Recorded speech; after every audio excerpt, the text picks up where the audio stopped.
Westwood One Sports presents to you the most unique show in sports. I'm going to say something now that some may take as a hot take, and I don't really care because I know that I'm right. A show so staggeringly awesome and unapologetically original, you won't know what hit you. Do you ever just get down on your knees and thank God that you know me and have access to my dementia? Featuring the man himself, Nick Kostos. For anyone else who's, he's exaggerating, he's prisoner of the moment. First off, shut up.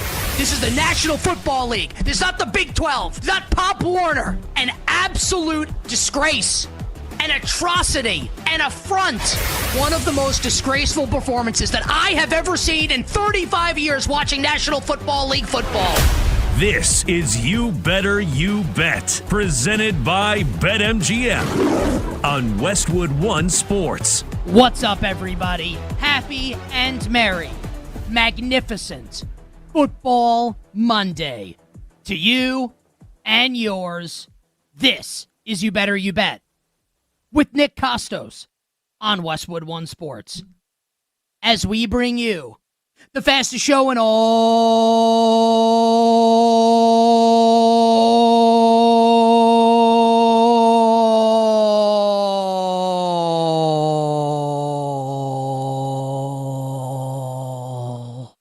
of sports. The show presented today and always by BetMGM. Make it legendary by downloading the BetMGM app and visiting BetMGM.com.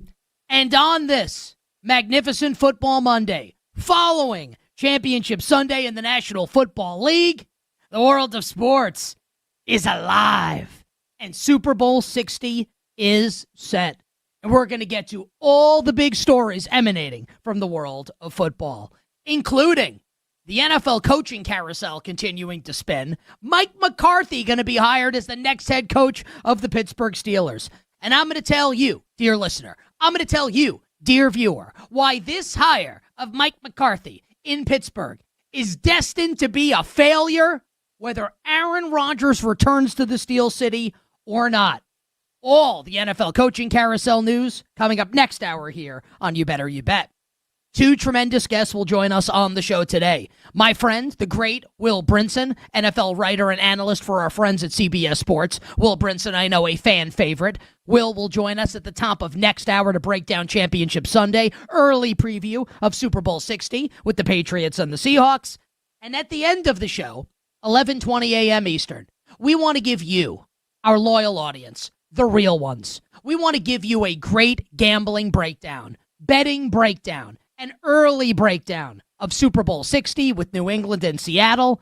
So we will welcome to the show one of the best, our friends, the Whale Capper Drew Dinsick from NBC Sports. Drew joins at 11:20 a.m. Eastern to tell you how to plunk down your money early in the process for Super Bowl 60. And we will close the show in the Power Hour, in the final hour, with bets for tonight. Because yes, football's almost over.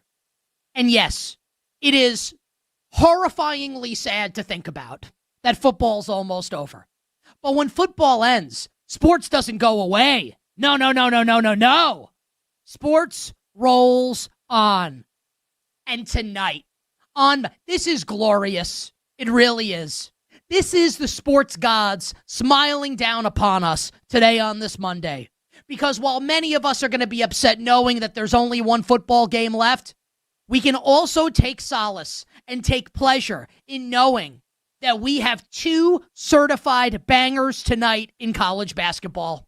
With Duke and Louisville, undefeated Arizona at AJ DeBonsa and BYU. And tomorrow, Tuesday edition of You Better You Bet, we'll be talking some college hoops off of those games. We'll be talking NBA. The world of sports never stops.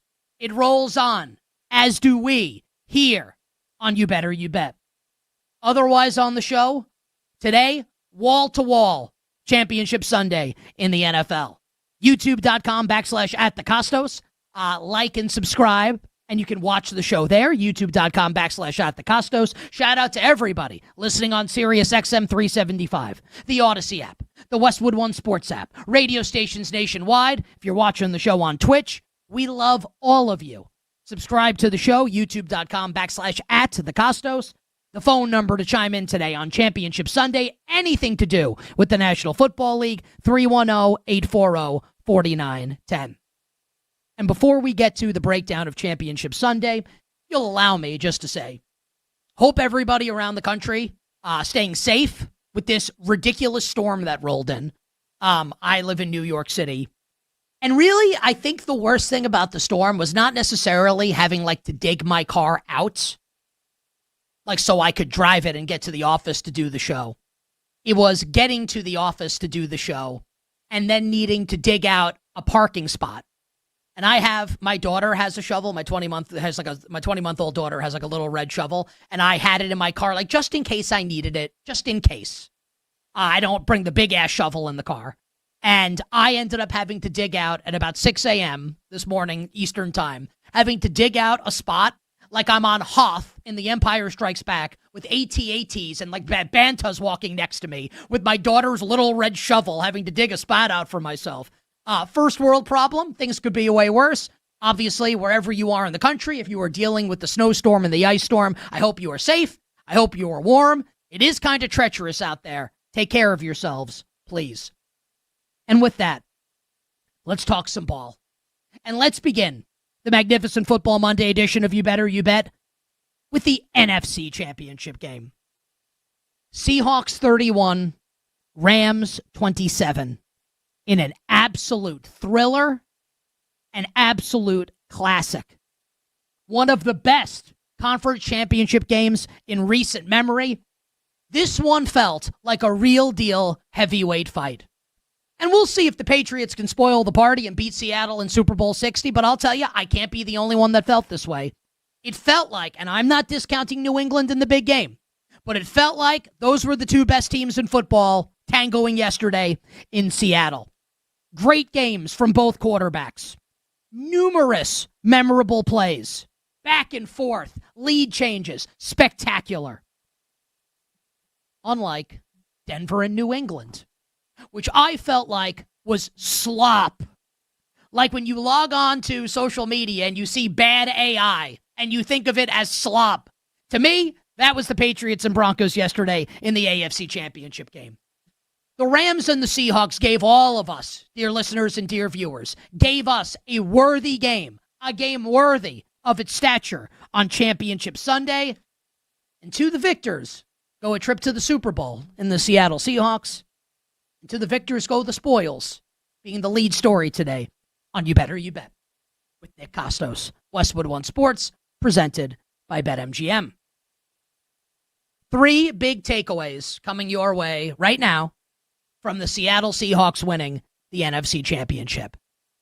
And I want to start with Seattle's head coach, Mike Macdonald, who is now on the cusp of ascending to an elite tier of coaches in the history of the National Football League, in the history of the NFL. And let's talk the history of the league for a moment here to really put this in perspective to understand the context, right? There are coaches throughout the history of the league where they win a Super Bowl and somehow, whether right, wrong, or indifferent, don't seem to get the credit for their team winning that game and don't get talked about in the same revered tones reserved for coaches like Parcells and Belichick and Walsh and Landry and others. Here are a couple names for you in that regard. Tom Flores won 2 Super Bowls with the Raiders in 1980 and 1983. We'll talk about those Raiders teams coming up in a little bit, and I'm going to make that make sense. Like John Madden won 1, Tom Flores won 2. You never hear about Tom Flores. Right, wrong, or indifferent, just saying. That's the truth. Barry Switzer, former Oklahoma coach, won Super Bowl 30 with the Dallas Cowboys. No one talks about Barry Switzer. Everybody talks about Jimmy Johnson and Jerry Jones. Brian Billick's been doing media for a long time. He's awesome at it. He was the offensive coordinator of the Vikings when they went 15-1 and lost to the Falcons in the NFC Championship game in 98. Brian Billick leads the Ravens to a Super Bowl win in Super Bowl 35 over my Giants, the 2000 Ravens. No one ever talks about Brian Billick. They talk about the 2000 Ravens defense. And even the dad of Seattle's offensive coordinator yesterday, Clint Kubiak's dad, Gary Kubiak, wins the Super Bowl with the Denver Broncos in Super Bowl 50. Does anyone talk about Gary Kubiak ever? Give Gary Kubiak any credit for winning the Super Bowl? No. Now let's think about Mike Macdonald. The Seahawks right now at our show sponsor BetMGM, and we'll have a ton of betting breakdown of the big game coming up over the course of the next 13 days. Seattle is a 5-point favorite right now in Super Bowl 60. The initial move towards the Seahawks. Was texting with our friend Femi Abebefe last night about this, and we were both kind of thinking that the line was going to go up from where it opened. Total of the game being bet down even a little bit this morning. This was 46.5 like a half hour ago. We are down to 46. And I say that to say this. The Seahawks are favored to win the game. Betting market says they're likely to win. And if the Seattle Seahawks win Super Bowl 60, do you think that Mike Macdonald is going to go the way of Flores, and Switzer, and Billick, and Kubiak? There's no way. There's no way. Mike Macdonald is at the forefront now of the defensive coaching revolution in the National Football League. Has been deemed by a lot of people, including, and I'm not the first one to say it, nor do I claim to be. He's like the Sean McVay of defense right now. The guy that can go head-to-head with the Shanahans and the McVays. And it goes noted that on Seattle's trip to the Super Bowl out of the NFC, he stuffed Shanahan and the Niners in a locker and then beat McVay and the Rams for the second of 3 times this season. And you don't think over the course of the next 13 days that Mike Macdonald is going to get a ton of praise heaped on him, the plaudits, the credit for what he's been able to do in orchestrating the turnaround of the Seattle Seahawks from a moribund franchise now favored to win the Super Bowl? If Seattle wins Super Bowl 60, let's say the defense plays well in the game, which you would imagine they would if they're going to win the game, I think he kind of joins Belichick, Carroll, Dungy, Seifert, some of the better defensive coaches that have authored Super Bowl championships. He's going to be mentioned in that company if he gets them over the hump. Amazing stuff from Mike Macdonald. Amazing. And look, Matthew Stafford did shred his defense yesterday. Matthew Stafford's really good. Matthew Stafford's going to the Hall of Fame. We'll get to him later this hour. Sean McVay's a pretty good offensive play caller. In-game manager, maybe not so much. Look, I don't know if there's any shame in giving up yards and points to Matthew Stafford and the Los Angeles Rams. Matthew Stafford playing the best football of his career. So I'm cool with it, the way that went yesterday for Mike Macdonald and the Seahawks. I think Mike Macdonald's a game away from entering the pantheon of great defensive coaches in the history of the National Football League. And it's more than that. Think about what Mike Macdonald did after season 1. Firing Ryan Grubb, who's an absolute disaster calling the plays. A disaster as the offensive coordinator for Seattle. He brings in Clint Kubiak as the offensive coordinator. And by the way, people watched the game yesterday, right? Watched Kevin Burkhardt and Tom Brady did an awesome job on Fox. The report came out yesterday morning on Sunday morning that the Raiders are really into Clint Kubiak potentially to be their next head coach. How do you think Tom Brady was feeling watching Clint Kubiak dial it up for Sammy Darnold yesterday? You think Clint Kubiak might be the next head coach of the Las Vegas Raiders? I think he might.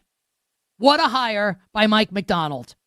And just as an interesting note, we haven't seen royal family on royal family crime quite like Clint Kubiak pantsing Chris Shula, since Joffrey Lannister had Ned Stark beheaded in Game of Thrones. This was Clint Kubiak put the clown suit on Chris Shula yesterday. Score 1 for the Kubiak family, X1 off for the Shula family. Mike Macdonald, 2 weeks, 13 days to be exact, from football immortality.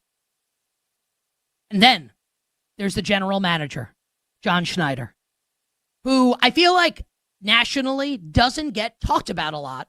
Because you're the GM of a team, right? But on this show, we dive deep. We tell you about all the stories, all the people, all the main characters that deserve credit and deserve to be spoken about. John Schneider's been the general manager of the Seahawks since 2010. So he and Pete Carroll build the team that would win Super Bowl 48 and be the runner-up in Super Bowl 49. So he already has that going for him, has already won a chip. And in the wake of Pete Carroll's dismissal a couple years ago, hires Mike McDonald. Brilliant hire, as it turns out. And then everything he's touched, he's Midas. It's all turned to gold. The trade for Rashid Shaheed is going to go down, if the Seahawks win the Super Bowl, as one of the best in-season trades in the history of the league. Not hyperbole. Shipping out Geno Smith. Bringing in Sam Darnold. Trading DK Metcalf, which, it's not like trading a great player is a good idea, but trading Metcalf enables JSN to ascend to this role where he looks like Jerry Rice out there. He's the best receiver in the league. Are we sure that Jefferson and Chase and Puka are better than JSN? I'm not saying that JSN is definitely the best, but he's in the conversation, is he not? You would think that the Rams, like Chris Shula is Don Shula's grandson.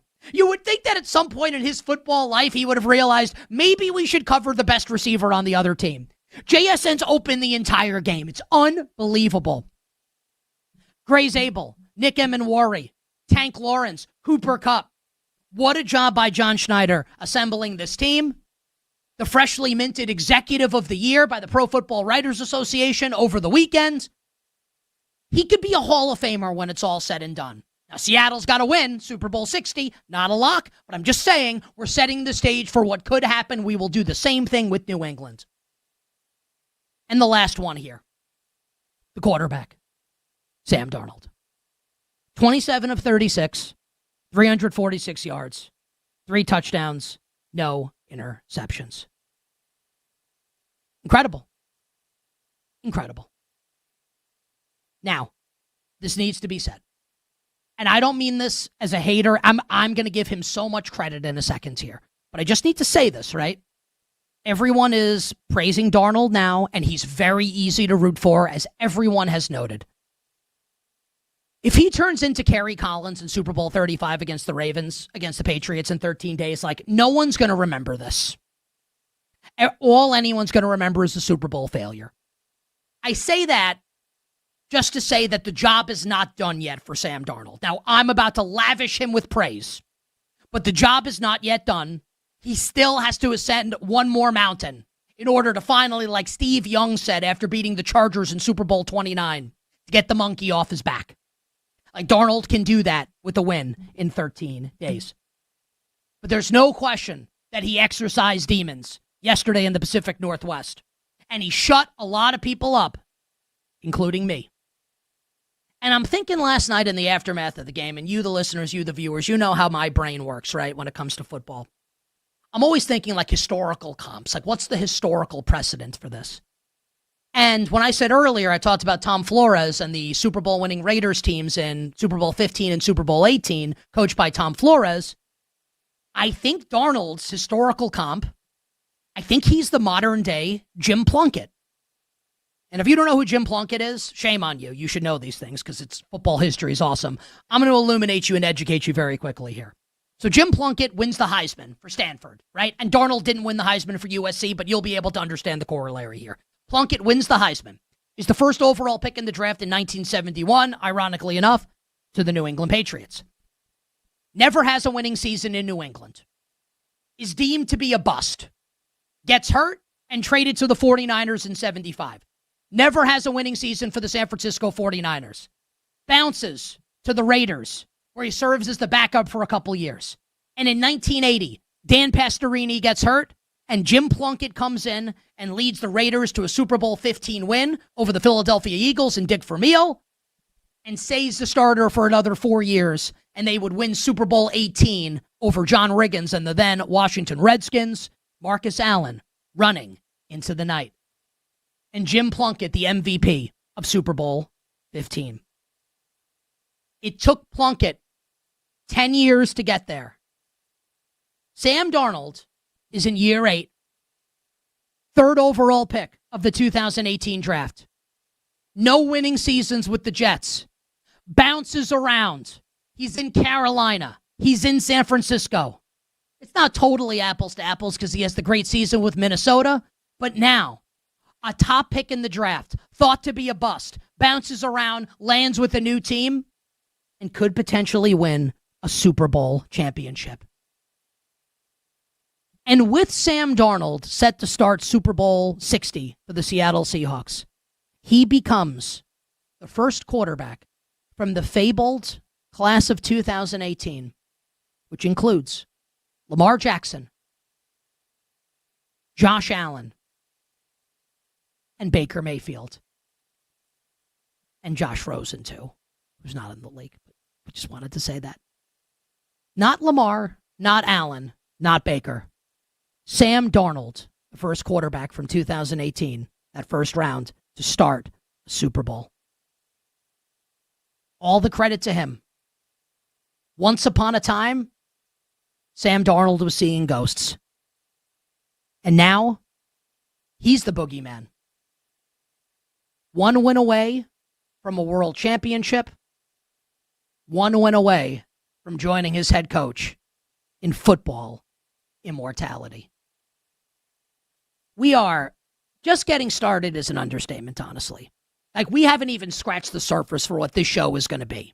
The magnificent Football Monday edition of You Better You Bet following Championship Sunday. We will break down the AFC Championship game with the Patriots beating the Denver Broncos in a hideous football game, but we'll get to it. We'll credit the Patriots. We'll tell you what went wrong for the Denver Broncos.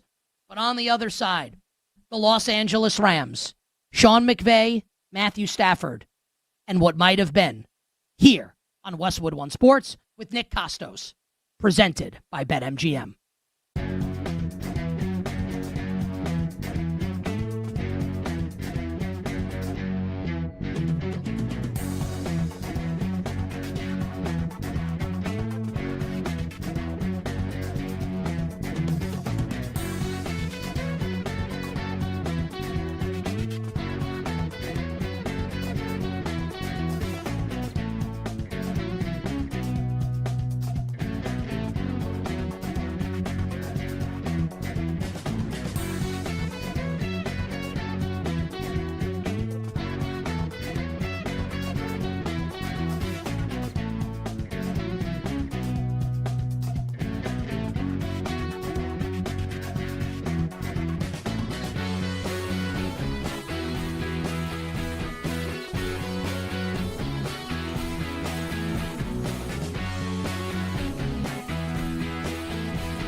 best punter in the league come out and change field position. They'll try and do. Beautiful spiraling deep kick. Smith who bobbled. Oh, he lost it. Seattle recovers. Now, back to You Better You Bet with Nick Kostos on Westwood One Sports. Oh, boy. Kevin Burkhardt and Tom Brady with the call on Fox. I mentioned earlier in the show, I was texting with a friend of the program, Femi Abebefe, last night about the opening line of Super Bowl 60. Was texting with another of our friends on You Better You Bet after that play, the great Ken Barkley. Colorful language from yours truly to Ken in our conversation about the game following that play from Xavier Smith.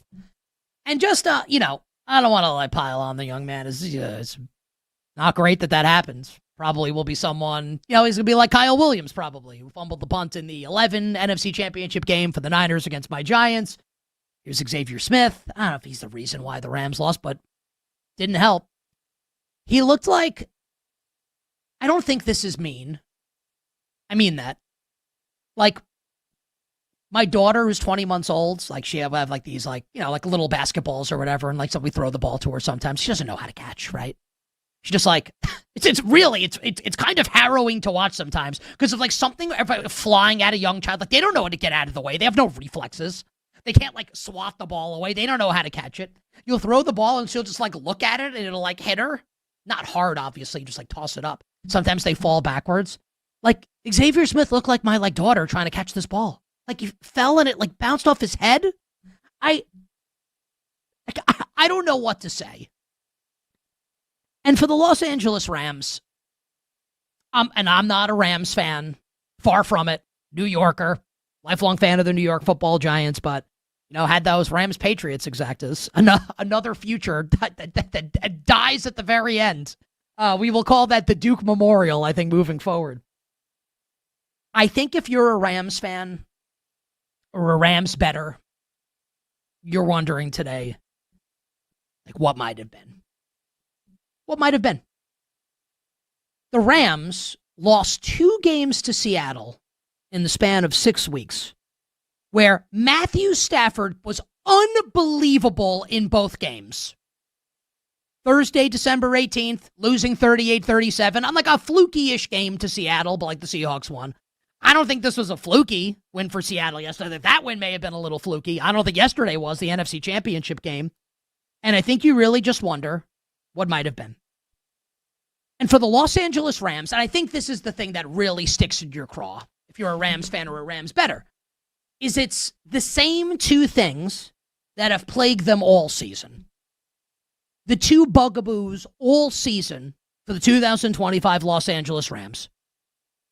Special teams and in-game coaching. And yeah, you can point to Chris Shula's defense, and the secondary's been bad at points this season. There's no question about it. But over the course of the season, those have really been the 2 glaring places where you can look at the Rams and poke some holes in what otherwise is a Super Bowl caliber roster and coaching staff. In-game coaching and special teams. It's incredible that the Rams, I think, lost this game yesterday. Unbelievable that the Rams lost this game. The Xavier Smith play absolutely swings the game, right? And we'll get to Sean McVay in a second. But the Rams, after the brutal end of the first half, which falls on McVay, right?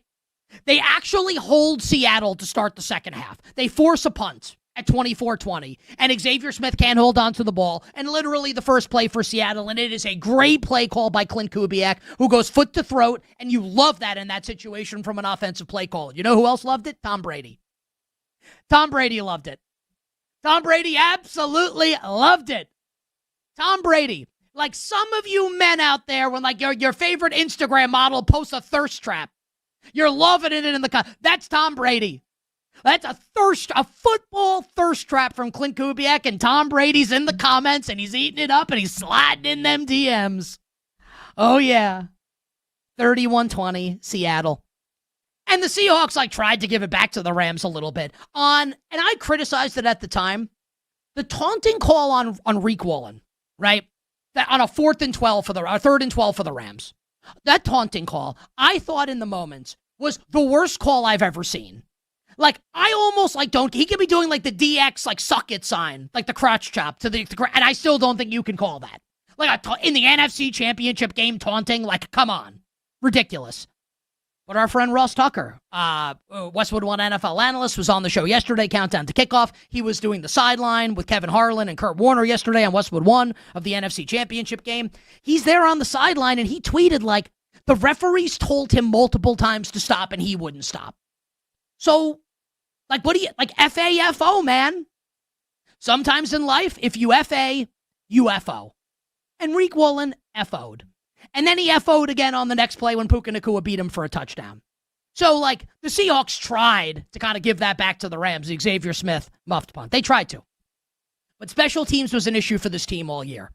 And the Rams have got to get this fixed moving forward. The first ever in-season coach firing by Sean McVay was to Chase Blackburn, Giants Super Bowl hero from Super Bowl 46. Because the special teams weren't good enough all season long for the Rams. And then, in the biggest moments, in the biggest game, they let them down in the worst possible way. And it has to make you sick. If you're McVay, if you're a Ram player, if you're a Ram fan, and you're a Rams, future is better.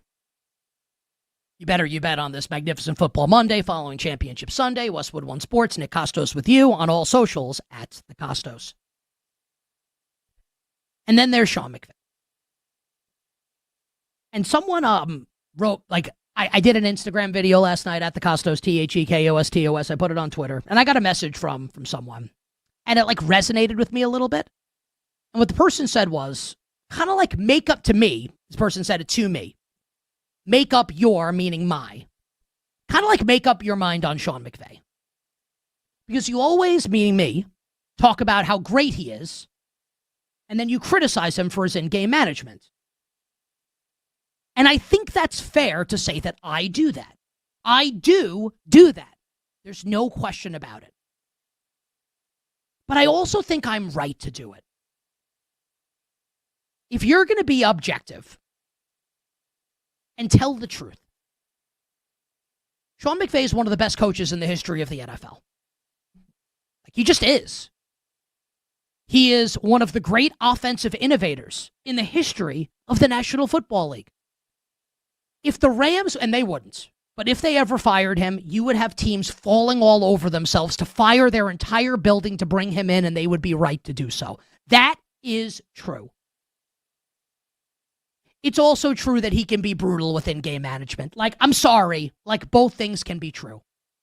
And it's kind of like a thing with the members of his coaching tree, right? And whether or not, like, he is like the base of the tree, or like Shanahan is, Kyle Shanahan, and it obviously all stems from Mike, and it stems from Bill Walsh before him. But I mean, let's just look at Kyle Shanahan, who's like one of the best coaches in the history of the league. I hope he wins a Super Bowl at some point. He deserves it. Kyle Shanahan, Sean McVay, even if you want to throw Matt LaFleur into the mix, right? All stellar head coaches that win 1 million games, and when it comes down to it at the ends of these games, make like insane decisions and they go on tilt. Like, I don't know how else to put it. And I don't think it's unfair to put it like that. Where you have Tom Brady's so good on Fox, right? Brady is calling out how terribly the Rams managed the end of the first half, where not only do the Rams not score, not only do they not run the clock out, but Seattle scores at the end of the half. You can't have that happen. Then the Rams score to make it 31-20. I don't care that there's still a lot of time left in the game. It's the NFC Championship game. This is not October against the Arizona Cardinals. You go for 2 to make it a 3-point game. Period. You think McVay wishes he went for 2 in the aftermath? I bet you he does. Now, I didn't have an issue with him going for it on the fourth and goal at the end of the game. Down 31-20. People are like, oh, he should kick the field goal, make it 31-30, get a stop and win with the field goal. Why would you think you'd get a stop? They were allowing 7 yards per play to the Seattle offense. That was the right move. That I agree with from McVay. But then you had the whole timeout fiasco with the Cooper Kupp. Did he catch it or did he not catch it? Just like, what's happening here? And the other thing with McVay, And I think I'm trying to thread this needle of saying I think he's one of the best coaches in the history of the league, and also that he screws this stuff up. How is it possible that Sean McVay never has any timeouts? It's like NFL games start, and the ball is kicked off, and both teams have 3 timeouts, except for the Rams, who have 1. The second half of games kicks off, and every team has 3 timeouts, except for the Rams, who have none. He never has any timeouts. How is it possible that he never has any timeouts? He mismanages the clock. He mismanages his timeouts. He goes on tilt. Now, with all of this being said, I'm a Giants fan. Am I happy my team hired John Harbaugh? Yes. Would I rather my team have Sean McVay? Hell yeah. Like, you sign up for all of that with all the good that you get with him. And he's won a Super Bowl already. And maybe if not for the Jaquiski Tartt dropped interception in the 2021 NFC title game, maybe Kyle Shanahan's got one too. Or the Falcons against the Patriots in Super Bowl 51, maybe Shanny's got one. Or overtime against the Chiefs. Or blowing the lead in 2019. Like Shanahan, I hope he gets one. McVay's got one already. He's great. He's unbelievable. But at what point do we say he's got to get this right? And this is holding them back from winning another championship. Is that unfair? 310-840-4910. 310-840-4910. YouTube.com/@thekostos. We will read your YouTube comments later in the show. It's not unfair to say. And Sean McVay gets up there to the podium after the game. And this went noted to me. And I'm going to say something here, and I'm not reporting anything. I have no idea what's going to happen. No idea. And McVay says something similar after the game to what he said last year when the Rams lost to the Philadelphia Eagles. So when the Rams lost to the Eagles last year, remember the great play by Jalen Carter on that 4th down to force the Matthew Stafford incompletion, and McVay basically says, like, I never thought we were going to lose. I thought we had it. I thought we were going to win. And he said after yesterday's game, I thought for sure it was going to be us up on that podium. Now, just to say this, right? My guess is he's coming back. He's flirted with retirement in the past. This is back-to-back, soul-crushing playoff defeats on the road in the waning moments for McVay and the Rams. McVay just turned 40 on Saturday. He's been coaching the Rams for 9 years. People have talked about the John Madden arc for McVay. And maybe he goes into TV and he's burnt out by coaching. His wife just had another kid. I'm not saying this is going to happen, but I think it's worth talking about. John Madden stepped away from coaching at 42 after 10 years coaching the Oakland Raiders, 1 Super Bowl championship. I don't think McVay is going to walk away. I don't think so. I think he's going to come back. I think he should come back. I hope he comes back. I love watching him coach. I don't think it's impossible that he walks away. And I'm not reporting that. I'm just saying, is that a fair thing for me to bring up to you, our listeners and viewers? I think it is. Last note on the Rams for now. If this is it, and I can't imagine it is, but if this is it for Matthew Stafford, who turns 38 the Saturday before the Super Bowl on February 7th, Hall of Famer. No question. And I can't even believe this has been something that's been talked about on social media. Like, is Matthew Stafford a Hall? Yeah, obviously. There's no question. I thought winning the Super Bowl 56 against the Bengals, got him on the right side of it, maybe not 100% in. Everything he's done since then, and he's the MVP of the league. Like, I mean, he going to the Hall of Fame. Remember, by the way, do you remember Matthew Stafford's back in August? It's like the biggest scam since like Y2K. Like, Matthew Stafford can't walk. Also, he's the best player in football this year. What a joke. I don't think Stafford will walk away. Hard to imagine someone walking away after a loss like that in an MVP season. But if it's it for Stafford, and my guess is McVay and Stafford are both back another year. But if this is it for Matthew Stafford, Hall of Fame. First ballot. From the first overall pick in 2009 to Canton. And I hope he comes back. I think he will. I'm almost certain McVay comes back. And the Rams will get another crack at it. And if they're going to break through next year and win a second Super Bowl in the McVay-Stafford era, McVay's got to shore up the in-game decision-making, and the special teams can't be curtain-jerking jabronis like they were this entire season. On the other side, we'll talk about the AFC Championship game. Yes, it was not a good game, but we will credit the team that won it, the New England Patriots. Back in the Super Bowl, AFC Championship breakdown. Next, You Better You Bet with Nick Kostos, Westwood One Sports, presented by BetMGM.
play fake, rolling to his left. Maye's going to run to the outside of the sideline. He's got the first down.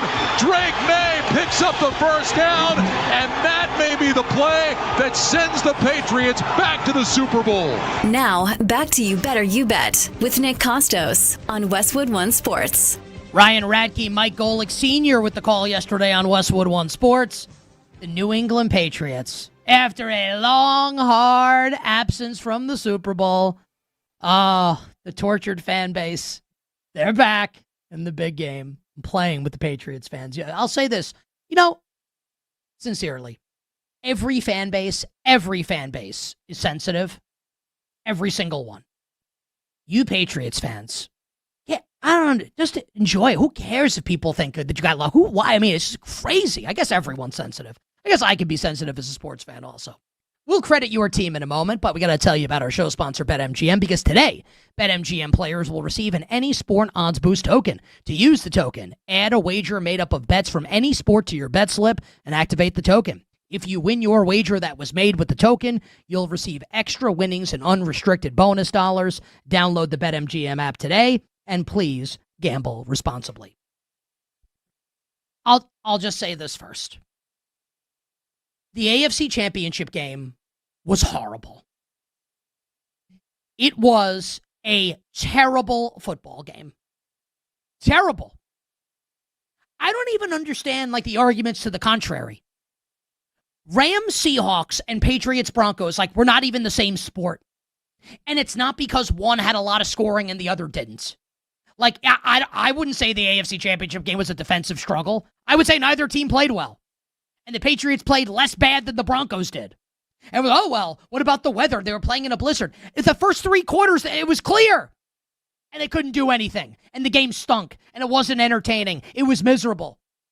At least the Bills-Broncos game that people want to bring up, which is the 91 AFC Championship game. Buffalo wins that game 10-7 on a defensive touchdown, beating John Elway. The Bills would lose Super Bowl 26 to the then Washington Redskins. That game's stacked with Hall of Famers, man. That's a Jim Kelly and John Elway starting that game. And I don't mean that as an insult to Drake Maye. Maybe he gets there one day.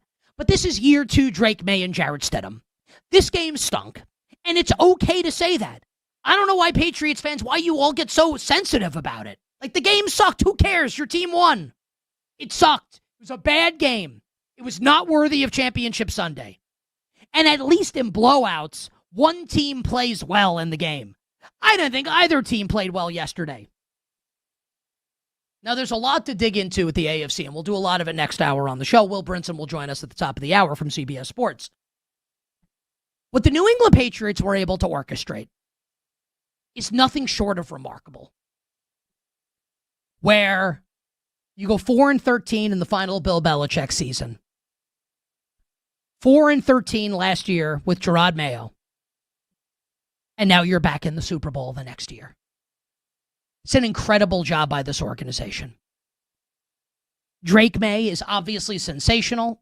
And as a listener or viewer of this show for any amount of time, that I love the Drake. And I've been on Drake Maye for a long time. I'm a huge Drake Maye fan. I think he's one of the next great quarterbacks in the NFL. And maybe he'll follow in the footsteps of Tom Brady and deliver New England a Super Bowl championship in his second year in the league. I think we have to give a lot of credit to Robert Kraft. And I'm not interested in litigating the who deserves credit, Robert Kraft, Bill Belichick, or Tom Brady. I'm not interested in that at all. I think they probably all get some credit. Brady the most. He's the man in the arena. Brady gets the most credit. Hashtag people forget. The Patriots were an absolute laughingstock before Robert Kraft bought the team. Hired Bill Parcells. They go to a Super Bowl, lose to the Green Bay Packers. Build Gillette Stadium. Hire Belichick. Trade for him from the Jets. Oversee one of the great 2 decade-long dominant runs in the history of sports. And this time, he's doing it without one of the Bills. There's no Parcells, no Belichick, and there's no Brady. He righted the wrong that he instituted by hiring Gerard Mayo. Sunk cost. Fired Mayo. Made the right hire with Mike Vrabel. bringing in Josh McDaniels back to run the offense. And authorizing the spending of money this offseason that landed them Milton Williams and Mac Hollins and Spillane and Harold Landry and Carlton Davis and Stephon Diggs. An incredible turnaround. There's no Belichick. There's no Brady this time. There's no Parcells this time. Robert Kraft needs to go to the Hall of Fame. And I felt this prior to this. If the Patriots had never won another playoff game in Robert Kraft's life or his tenure owning the team, I would have said that. There's no argument against it now. Robert Kraft needs to be enshrined in the Pro Football Hall of Fame. And you can hate the Patriots, and I could understand why. But damn it, you have to respect them. You don't have to like them, but you have to respect them. And if you don't, it's bad on you, not on them. Hour 1 done, hour 2 for you coming up on the other side. We will begin the hour with Will Brinson from CBS Sports talking all things Championship Sunday.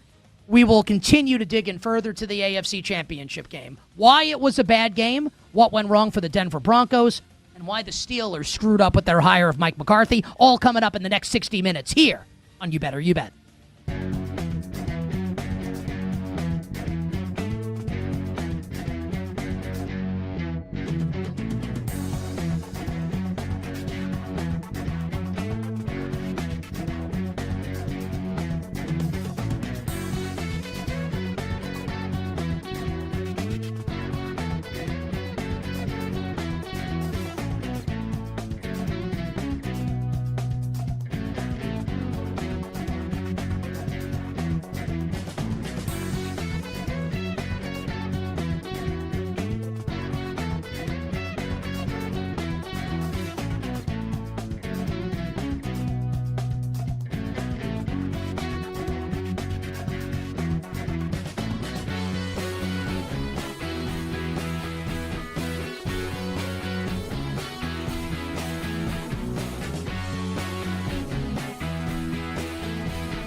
The biggest names in the business are on You Better You Bet with Nick Kostos. Hey, this is Joe Buck, and you have done it. You have found it. You are listening to You Better You Bet. Great decision.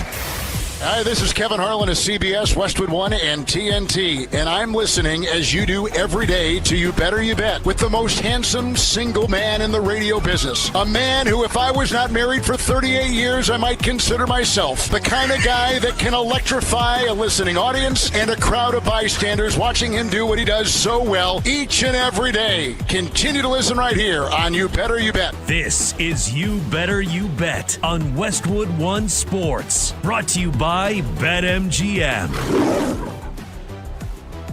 The magnificent Football Monday edition of You Better You Bet rolls on. Nick Kostos, our amazing crew, and whoever the hell you are on Westwood One Sports. Man, absolutely loved the first hour of the show. Monday morning coming off a championship Sunday in the NFL. Breaking down everything that we saw in the NFC Championship game with the Seahawks beating the Rams. Why Mike McDonald could be ascending to rarefied air in the next 13 days. Why Sam Darnold is the modern-day Jim Plunkett, assuming the Seahawks win the Super Bowl. Seahawks general manager John Schneider could be in the Hall of Fame when it's all said and done. The Seahawks win the Super Bowl, have another prolonged run of success, which it feels like they will. Awesome, awesome job by the entire Seattle Seahawks organization. And we talked about what might have been for the Los Angeles Rams. Sean McVay in-game management, I believe, costing this team yet again. And this seems to be a hallmark of everyone on the Mike Shanahan tree, the Kyle Shanahan tree. Amazing, innovative game planning, but lacking in game management, lacking in special teams and coaching, in my estimation, costing the Rams a berth to the Super Bowl yesterday. And why I believe Robert Kraft needs to be enshrined in the Pro Football Hall of Fame. Getting the Patriots back to the Super Bowl this time. No Parcells, no Belichick, no Brady. Great job by New England. Incredible organizational turnaround with New England back in the Super Bowl. We will talk more about the AFC Championship game coming up in 20 minutes, what went wrong for the Denver Broncos, and why it was maybe the worst conference championship game in recent memory. Just a terrible, terrible conference championship game. That's coming up in about 20 minutes. And we will take a spin on the coaching carousel as well in a little bit, including breaking news out of Cleveland, where Jaguars offensive coordinator Grant Udinski has pulled his name out of consideration to be the next head coach of the Cleveland Browns. Maybe it'll be Rams passing game coordinator Nate Sealchase, who will be the next head coach of the Cleveland Browns. And you would assume that Jim Schwartz would come over with him as would remain as the defensive coordinator in Cleveland with the Browns. And we'll get into Mike McCarthy as well, being named the next head coach of the Pittsburgh Steelers. We're going to have Will Brinson joining us on the show in just a second. I think we have, Mike, are we good with Will? We got levels for Will. He was outside and now he's inside. Will Brinson is with us now from CBS Sports. Will, happy Monday after Championship Sunday. How are you? What's up, buddy? Yeah, I was outside. I was just back there at the sun porch, and the natural light flooding made it impossible for me to see you or for you to see me. Such is life at the palatial Brinson Manor here at Black Dog Farm, post snowstorm, where it is. It's kind of nice outside, but little snow. Yeah. Fun Sunday there. Oh, loved it. How was the? Because we were joking off air that I actually had to. It wasn't just like digging my car out last night. It was digging a parking spot out this morning. That was really tough. At like 6 in the morning.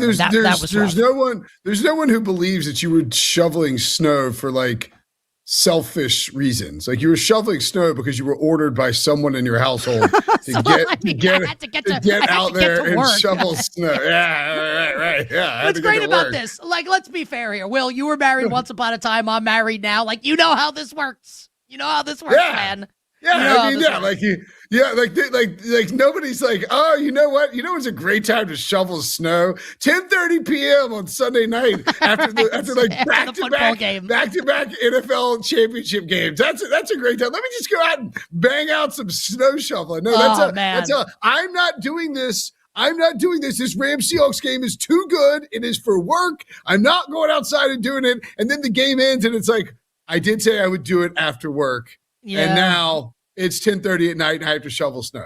Yeah, it was not fun, but it was an awesome championship Sunday. We'll recap it here.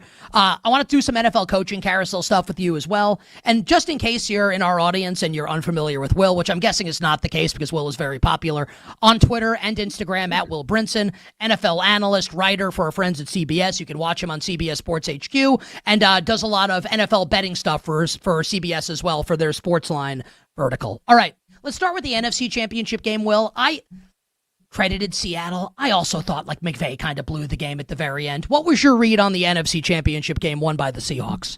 Yeah, I mean, I think you can, look, it's the NFL, right? These games, particularly these championship games, are going to come down to a couple plays. I think in particular, a lot of times in the modern NFL, it's going to come down to like a fourth down, a decision to go for it. And I think sometimes we read a little too much into whether or not like a fourth down conversion attempt is successful. It's like, oh, well, he didn't get it. He's an idiot. He should have taken the points. And it's like, for me, it's all about the play call. I didn't hate the McVay play call. I like keeping it in Stafford's hands. A lot of times he's been bad about trying to run it on fourth down. And I thought he was aggressive. And I think he probably just didn't trust his defense as much. And for good reason, right? Like the Rams secondary, they had some moments, and the defense had gotten after Sam Darnold a little bit. But I mean, the Seahawks were kind of having their way on offense, and I think you can even look at this game and say if they don't muff that punt, the Rams win the game. For me, you can pin it on McVay, I guess, but I think in general, I have like some qualms with the way that he coaches, but I just think that was just a great game between two teams. And the difference was a fourth down conversion that the Rams didn't get and a muff fumble or a muff punt that turned into, 7 points for the Seahawks. So I don't really put it on McVay so much as I just say like, all right, this is football. We knew it was gonna be a close game. And somehow the Seahawks still covered, which is annoying. Yeah, it was very annoying. I think from a real life perspective, I think McVay was right to go for that touchdown at the end, down 31-27. Also could have covered the spread and kicked a field goal there at 31. That's partially the annoying part too. Is like if he kicks the field goal, you win your Rams bet, and the Broncos and the Rams cover, and you feel like a genius for taking the dogs. You know what I mean? Like, do you blame Sean Payton for the Broncos losing? Because that one to me is easier to blame Sean Payton, and I love Sean Payton. That one's easier to blame Sean Payton for the Broncos losing than McVay for the Rams. I mean, I don't, and I'm going to talk about that later. I had no problem with Payton going for that 4th and 1 and I love it. It's always after the fact, after they don't get it, that everyone's like, take the points. It was a 4th and 1. He said after the game they should have run the ball instead. Like this is, and I'm going to do this later, and I want to hit you with this and see what you think. It was like the whole week leading up to the game. Everyone's praising Sean Payton, right? Because he's going to be aggressive and he's pumping up Jarrett Stidham and he's going to call a similar game. And then he's aggressive. Like he does what he said he was going to do and everyone loved it last week. And then he does it and it doesn't work and now you don't like it. Well, it's like, pick a side. Like which one is it, It's the clowns like Pete Prisco who the second they don't get the 4th down conversion, he's like, you got to take the points. You got to take. My mom is letting the dog in out here for some reason. Lucky, thank you, Mom, for doing that. Take the dog, please. It's your fire, Mom. You're fine. Yeah, meatloaf. I don't know why she did that. Anyway, I would say that the thing with Peyton too. Did you read the Seth Wickersham story from today? That I saw it. I saw it get tweeted this morning, but I've been in preparation for my show, so I have not read it yet. Yeah. But I am planning on reading it. You've been neck deep in snow shoveling. Right. So it was interesting. I read it really quickly over my avocado toast for breakfast this morning. But it's delicious. We put some lox on there, some hard-boiled eggs too. It's really good. Man, you are living, man. Lox on the avocado. The avocado toast is next level, man. That's the type of bougie stuff I can get behind. I like that. Yeah, I wanted to snow more often, so I have an excuse to come here. And let my parents do the parenting. The thing that Sean Payton said that when they on the 4th down conversion, that the tape that they had watched in terms of like what the Patriots were going to. The Patriots didn't do what he expected them to do in terms of the defense, and that he had a run play and a pass play that they used. Their top fourth down run play and pass play. He chose pass, and once the Patriots came out in the alignment, they called timeout and they picked the pass. Once they came out in the alignment that they came out in defensively, it was done from the jump street, and that's what he meant when he said he wished he had run, because if he'd called the run play, it's probably successful. They probably get it. Everyone's praising him for being aggressive, et cetera, et cetera. I think in general, though, like I just didn't think he had a great game. I think you can partially put that on maybe like having to, like you're thinking about Jared Stidham and how you're going to call plays, and that's it's also just he threw a backwards pass down by the goal line. Like that's why they lost the game. It's not because of Peyton. Yeah, that ridiculous play. Well, and like, can you explain to me how that was a backwards pass? Because I don't think it was a backwards pass. Yeah, I don't. I thought the NFL and their management of officiating had a real bad day yesterday. Wow. What a shock. Can't believe that this is a talking point the Monday after a great playoff weekend. I thought you were gonna be like, oh, what a hot take, you clown. I was like, what? Officiating sucks. But like the thing that they don't understand is because they clearly they on that play in question, the Stidham non-fumble backwards pass. The pass is going forward and it's tipped by a defender and maybe it goes backwards, but literally in the NFL rulebook, there's a thing that says note, like passes cannot, like a pass that is like deflected by an offensive or defensive player, it remains in the direction it was going. Like Stidham was clearly pushing it forward. I think that they were like, oh my God, that was a fumble. They didn't rule it a fumble in the field. We can't change it to a fumble. Panicked and called it a backwards pass and gave the ball to the Patriots. But the problem is none of this, it reminds me of like the catch rule. And when they first started doing the eye in the sky, the replay review, assisted replay or whatever they want to call it. It's like it happened in the Bengals Raiders playoff game with like Derek Carr and Joe Burrow at the end of the first half. Yes. And they blew it. They blew the call. But they're like, and like Mike Tirico comes on, he's like, that was actually a assisted replay review. Something the NFL is doing now is like, I watch every effing game of this entire league every year, like every second of every game. And at no point I read all the news, I write all the news, I follow all of this. And at no point has anyone said, hey, we're going to use assisted replay in the playoffs. And then all of a sudden Mike Tirico's like, yeah, that's the new assisted replay they've been talking all about. And it's like Tirico's the only guy who knew. And they're doing it again with these playoff games because it looks like it's like everyone's like, explain to me how that wasn't a forward pass. And I know you got to move the game along and everything, but take your time, let it breathe, get it right. And I think it puts the broadcast crew in a bad position because like they're like, well, what are the refs doing? It puts the fans in a bad position, and it makes the product feel like it's why people think the NFL is scripted because all these things happen where you're like explain to me how that works, and everyone is convinced that it's because they want Drake Maye and the Patriots in the Super Bowl and not Jared freaking Stidham. I spent like the last minute of that answer thinking about Jerome Boger, who was the referee for that bank, because I lost my bet on that Bengals Raiders playoff game. Also, you can tell Will is a great CBS employee, and I mean this sincerely, because he's like, got to give the broadcast crew some help. Also, Tony Romo would be great if knew the rules of football. You bet on this Monday. Will Brinson, CBS Sports, is with us on Twitter at Will Brinson. I know what your answer to this question is going to be. Let's keep it to like 30 seconds, but I think we should do it, right? Now, I think Matthew Stafford's coming back. I can't imagine he retires coming off like an MVP caliber year. But if this is it for Matthew Stafford, he turns 38 on February 7th. If this is it for him, because people are actually saying like, well, Matthew Stafford's not a Hall of Famer. I know you think he is. Give me like 20 to 30 seconds, not too long, why those people are wrong. I agree with you. I think Stafford's a lock for Canton. Those people don't know ball. Like, watch Matthew Stafford play football, and you can tell that he's a Hall of Famer. He won. He dragged the Lions to the playoffs before, like, the Lions being in the playoffs was actually a thing. Those Lions teams were terrible when he got there. I know he had Calvin Johnson. He's the kingmaker. He turns wide receivers into Hall of Famers. Cooper Kupp, Puka Nacua, Calvin Johnson. And Calvin Johnson would have been a Hall of Famer anyway, nevertheless. And then, look, he's going to win MVP this year, I think. If you have one Super Bowl and one MVP, and the stats that Matthew Stafford has, and you won the Super Bowl, like you took the team to the Super Bowl and did like the work, like you're not like 2015 Peyton Manning, like you're getting in the Hall of Fame, and you should get in the Hall of Fame. It's a no-brainer. Does any part of you think Sean McVay steps away?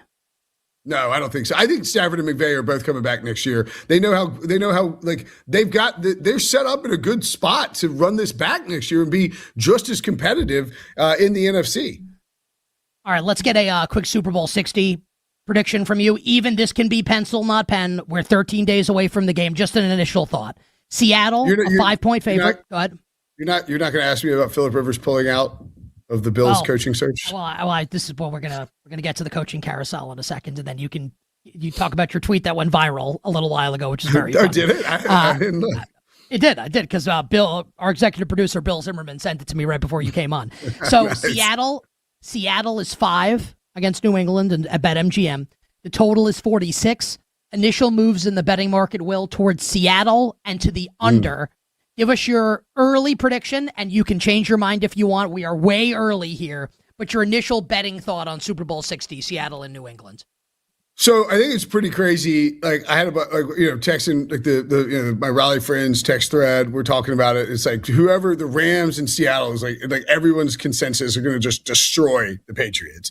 And then like around the same time, my Aunt Susan, shout out Aunt Susan. We talked about it on the show. I think Aunt Susan texts me and is like, she's like. Whoever wins this game is going to beat the living crap out of the Patriots. And I think it's amazing that not only like that is the consensus belief, but the betting market agrees because it went from 3.5 to 5 like today. I mean, in less than 12 hours, like that is moving fast. That is a big move from 3.5 to 5. I think at least we're talking about the Super Bowl. But I'm not surprised because if you look at the Patriots and there's a bunch of memes out there and they're really funny. Like the Simpsons NFL has a good one. It's like Homer knocking over like opponents with like with air, like in the boxing match. Like that's the Patriots' path to the Super Bowl. I mean, they played Justin Herbert with no offensive line, C.J. Stroud with no Nico Collins, who turned the ball over 4 times, and then Jared Stidham, along with the easiest schedule in the history of like the NFL, probably.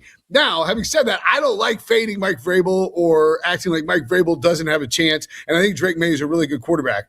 But that Seattle defense is freaking ridiculous. I mean, Stafford had to make like aside from the Woolen throw where he just got embarrassed after the taunting penalty. There weren't a ton of guys just running wide open for the Rams. Like Stafford was jamming some tight window throws in there. So I think Seattle is probably just a really bad matchup for Drake Maye and that offense. So I'll back the Seahawks. 5 is a lot.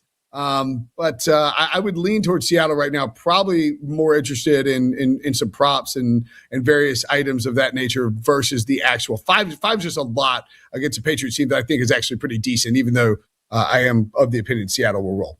Couple more minutes here with Will Brinson from CBS Sports, at Will Brinson on Twitter. What do you make of the Steelers' hire of Mike McCarthy as their next head coach?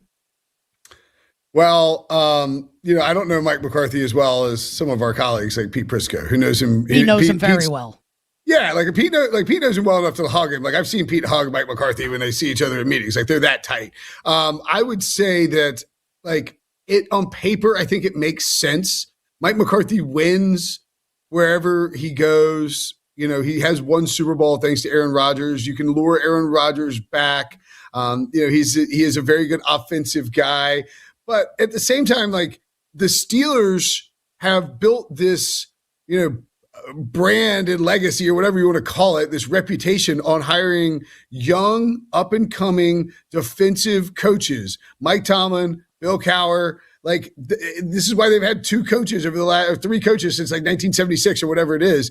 Mike McCarthy is the opposite of that. This guy's on his third team coaching on offense. Now, he won in Dallas and probably got a bad rap. I don't necessarily trust a lot of his decision-making. I think and also, Nick, he had Aaron Rodgers and Dak Prescott. What's going to happen if he doesn't have a quarterback? We haven't seen Mike McCarthy coach without a quarterback in a long time. I think that there's some potential that it goes sideways. And when you got this Steelers job, I would have rather hire somebody young that you can maybe be your next Mike Tomlin versus just an offensive Mike Tomlin. Last question. What is the best TV show, movie, or video game, like thing that you have watched or played recently in your life, and why? Okay, so so it's a two-part answer of sorts, because Robbie, my son, who's just turned 12, is big into. I got him Link Breath of the Wild, or Zelda Breath of the Wild, whatever it is. Let me tell you something, man. That is a great game. Great game. Unbelievable. Yeah. Well, and so game. Like I got him for his birthday, I think maybe like even last year. And he started to play it, was like, it's like a bit much. I'm not into it right now. I got into it. I beat the game. And you now beat it. How do we never talk about it? I beat it like 2 years ago. I was obsessed with it. I beat it like 2 years ago too. It's unbelievable. Like I think I still have I played like 70 hours and he was with me when I beat Ganon too. And now he's into it and he's like into it. Like he's about to go take out. So like that, and he's also big into. We've started watching the Marvel / Avenger movies, which are like some of my favorite movies of all time. And so like we'll watch, like tonight we'll probably finish watching Thor: Dark World, and then we got Avengers: Civil War, Winter Soldier on deck. Captain America: Winter Soldier on deck, which I'm pumped for him to watch. So like those two things, getting to watch them with him is legitimately like, this is the greatest time to be a dad in this like little stretch for a soon to be teenage boy, because he's just into the same stuff that I love to do, and I love doing it with him. Not even a cheesy answer. I legitimately mean it. It's like he's like, hey, can we watch an Avengers movie tonight? I'm like, yeah, I guess Dad can be down to do that, or maybe play some Nintendo. I don't know. I mean, I guess Dad could do that. That seems fine, buddy. Enjoy it now before he turns 14, and like all young boys do, hate their parents as soon as they turn 14 years old. That's right. Last one. That's right. Who is his favorite superhero in like 15 seconds? I think like in terms of the Marvel people, probably Spider-Man. I think Spider-Man. Spider-Man was my answer also when I was a kid. It's just like everyone loves Spider-Man. Yeah, I mean, Spider-Man's glib. He's got a lot of cool like things he can do. He is usually the funniest one. I think he likes Thor a good deal. He's glib, and he has a lot of fun things he can do. What an endorsement for Spider-Man. He's glib and he has fun things that he can do. Amazing. It's like Spider-Man 6, No Way Home. Like quote, glib. Fun things. Brinson. Also, why can Spider-Man never get home? That seems to be a theme. That's true. Like there's no way. Great job. On Twitter at Will Brinson, CBS Sports. He has a very funny tweet about Phillip Rivers that I won't say on the air, but you can check it out at Will Brinson. I will talk to you down the line, my friend. Thank you very much. All right, buddy. See you, man. Will Brinson from CBS Sports joining us here on You Better You Bet. Will is the absolute best. Again, on all social media at Will Brinson. We'll take a quick break, and on the other side, Bill, what am I doing on the other side? I guess we'll keep talking the AFC Championship game, right? That probably should be what it is. With the Patriots and the Broncos. Why Denver blew it, and why, I'll say it, the AFC Championship. The AFC. What a disappointing, terrible year for that conference. We'll talk about it next. We'll get to Mike McCarthy later this hour in Pittsburgh, here on a Monday on Westwood One Sports.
in tough conditions. I think we're going to look at the film. I know this. I'm going to look at it and be critical of myself. There were a number of things that we just had to do better. You know, we didn't finish some runs. We dropped some passes again. Felt like that was a problem all year. You know, early when we had the momentum, we didn't. It felt like, let's just say, most first half, and we didn't come away with enough having had that momentum and that field position. Now, back to You Better You Bet with Nick Kostos and the crew, presented by BetMGM on Westwood One Sports. That the voice of Broncos head coach Sean Payton, understandably devastated following the team's loss yesterday in the AFC Championship game to the New England Patriots. I have a bunch of thoughts coming out of the AFC title game. We talked about it to end the first hour of the show, really crediting the Patriots for their organizational turnaround, and Vrabel and McDaniels and Elliott Wolf and owner Robert Kraft, who I think has solidified his place in Canton with this rebuild of the Patriots with no Belichick, no Parcells, no Brady. I think he deserves a lot of credit. Still have some layers to the AFC Championship story that we will get to in a second here. I want to get in some comments from the YouTube chat. Our buddy Bob, good morning from the High Sierra. 2 easy cashes yesterday. 2 dogs in the Rams game over were gimmies. Well, the Rams didn't cover yesterday. Seattle covered.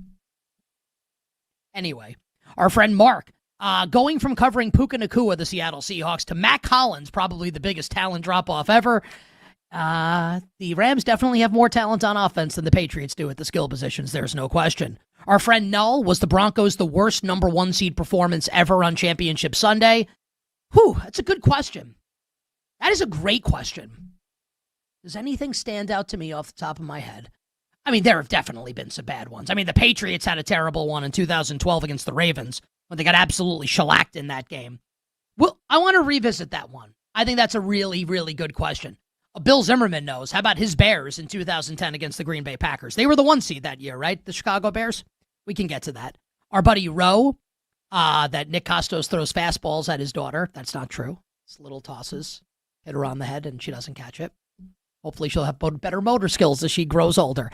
And Sports Wager, McVay, the best offensive mind in the game. There's no question. You know I agree. Him and Kyle Shanahan and Andy Reid, at some point, the game management has to get better for Sean McVay. I think I am being as fair as I could possibly be with that. He's awesome, but he's got to get better at this one critical aspect that he is lacking in. We'll get into Mike McCarthy being hired by the Pittsburgh Steelers in a little bit, but for now, more on the AFC Championship game. 310-840-4910, 310-840-4910. Nick Kostos here with you on Westwood One Sports. a lot of people are saying correctly that the Patriots have gotten very lucky en route to their appearance in Super Bowl 60 coming up in 13 days. It's true. They have gotten very lucky. They have. And even if right now, and I get messages from a lot of you, and I understand you've won, so I don't even know why you're so salty and sensitive, honestly. I'm not even trying to be a jerk when I say that. I get messages from Patriots fans telling me that, like, I'm a hater and you don't credit the team enough. Look, you guys got lucky. It's okay. Why can't you just say that? You're in the Super Bowl. Who gives a bleep? You got Justin Herbert and the Chargers. They fired the offensive coordinator. C.J. Stroud turned it over 1 million times in the Texans-Patriots game on divisional weekend. I have to sneeze. God bless me. Thank you very much. I appreciate that. So, where was I with the Patriots as I got interrupted by my sneeze? You got C.J. Stroud on the Texans, and then you got a backup quarterback in a snowstorm with Jarrett Stidham in the Denver Broncos. Like, these are facts. You guys got lucky. Also, like, if I'm you, I'm saying, who cares? The Patriots can definitely win the Super Bowl. And if they beat the Seahawks, no one's going to say it. So who cares? That's my opinion on this, at least. Like, stop being so sensitive. Like, your team's in the Super Bowl. Try and enjoy that. You got to give the Patriots credit. Even if you acknowledge that they've gotten lucky, you still have to give them credit. Because they're the last team left standing. It could have been Denver. It could have been Houston. It could have been Jacksonville if the Jaguars had beaten the Bills. And the team that should truly be apoplectic here is Buffalo, is Josh Allen, and the Bills.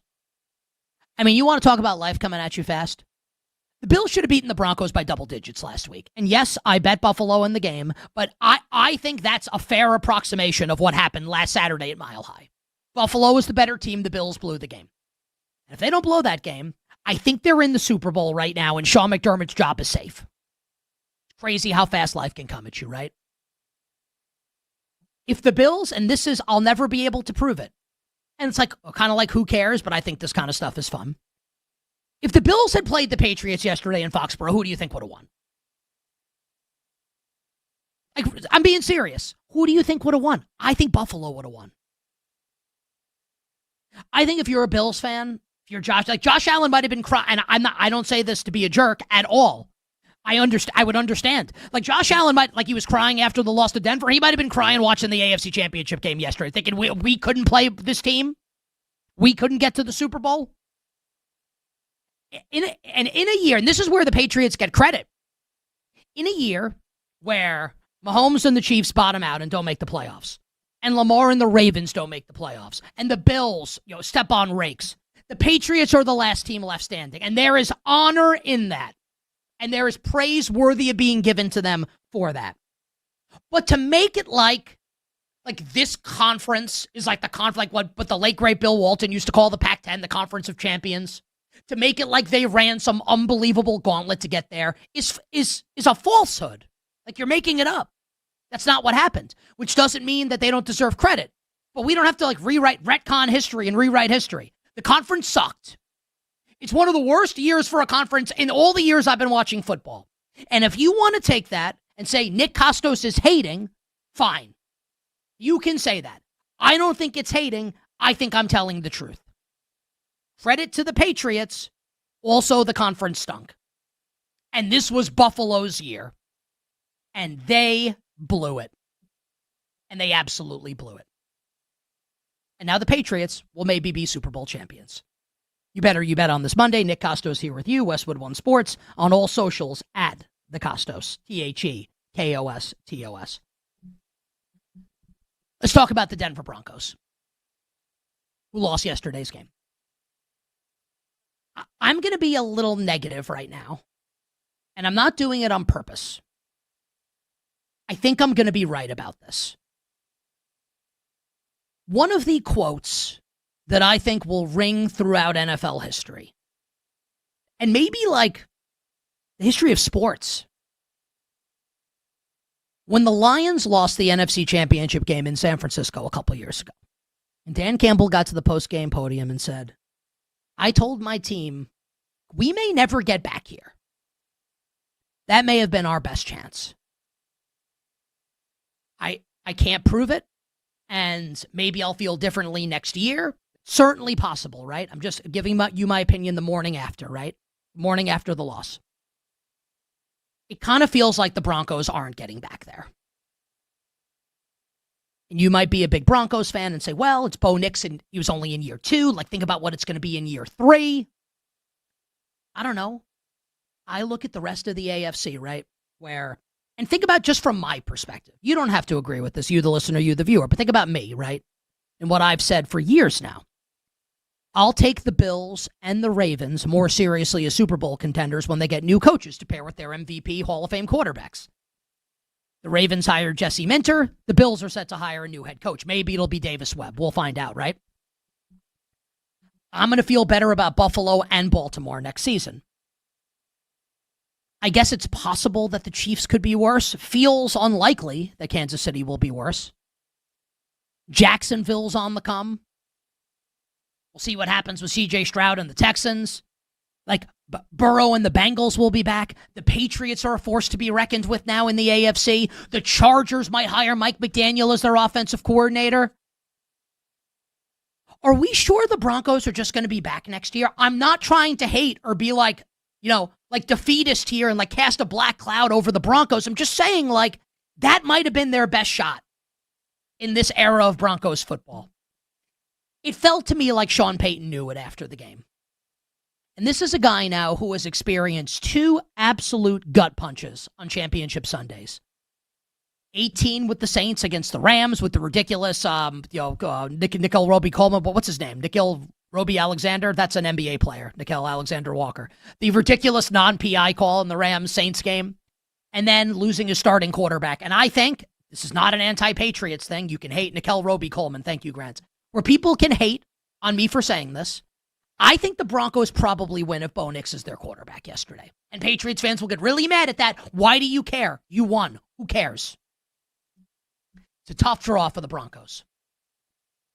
And you can look at Sean Payton's decision in the first half at 10-7 to go forward on 4th and 1 at 7-0, excuse me. Final score of the game was 10-7. At 7-0 Broncos. And his decision to go for it, eschewing a short field goal attempt before the blizzard and wintry mix, before the bad conditions, to go up 2 scores. Isn't it funny how all those tweets and takes, they all come out after the play is not converted and the Broncos don't get the first down? But I guarantee you, if Sean Payton calls, a quarterback sneak and gets the first down, no one's saying that they should have taken the points. It was 4th and 1. Have some frickin' guts. Have some guts. The thing that I love about this and why I think some people, and it's not that serious, we're talking about sports. This is not like real life stuff. It's a sports opinion, right? But I think it's a little hypocritical, is because Sean Payton said all week, right? Like, we're going to be aggressive. We talked about it with Drew Dinsick. He'll join us next hour. Like, he's going to call the game like if Bo Nix were the quarterback. He trusts Jarrett Stidham. And the whole week, I didn't hear one person say, well, that's a bad decision. Yeah, you know what they should do? Run it 3 times and punt. Who said that? So then when it comes down to it, and he is aggressive, not on a 4th and 5, on 4th and 1, all of a sudden everybody hates it. And yes, with the way the game turned out, can you argue that they could have used those 3 points? Of course. But I mean, we're butterflying affecting the bleep out of this if that's the case. Like, it's a ridiculous sliding door scenario that you have no idea how it's going to turn out. No idea that the weather is going to turn the way it did in the 4th quarter. I had no problem with that. The Broncos lost because they didn't have Bo Nix. And because Jarrett Stidham had like the brain fart of all brain farts and deep in his own territory that led to the Patriots touchdown. That's why they lost. And I think in doing so, I think probably blew their best chance to get to a Super Bowl in this era of Broncos football. And for the great Broncos fans out there, I hope I'm wrong. I think I'm going to be right. For the Patriots, you did it. Was it a bad AFC? Yes, it was. Did you have an easy path to the Super Bowl? Yes, you did. But you still got there. And the other 15 teams didn't. And that's all that matters.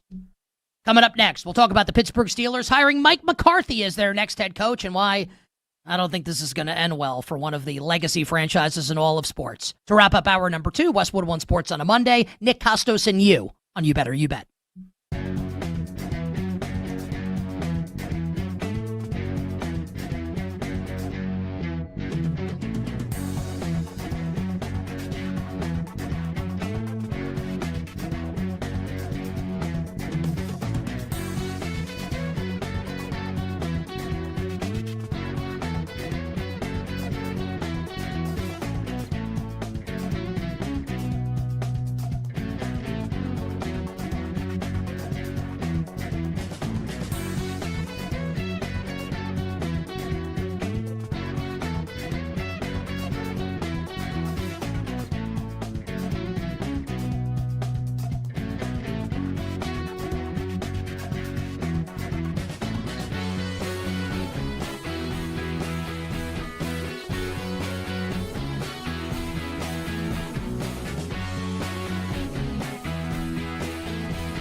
Do you expect this to be a total rebuild?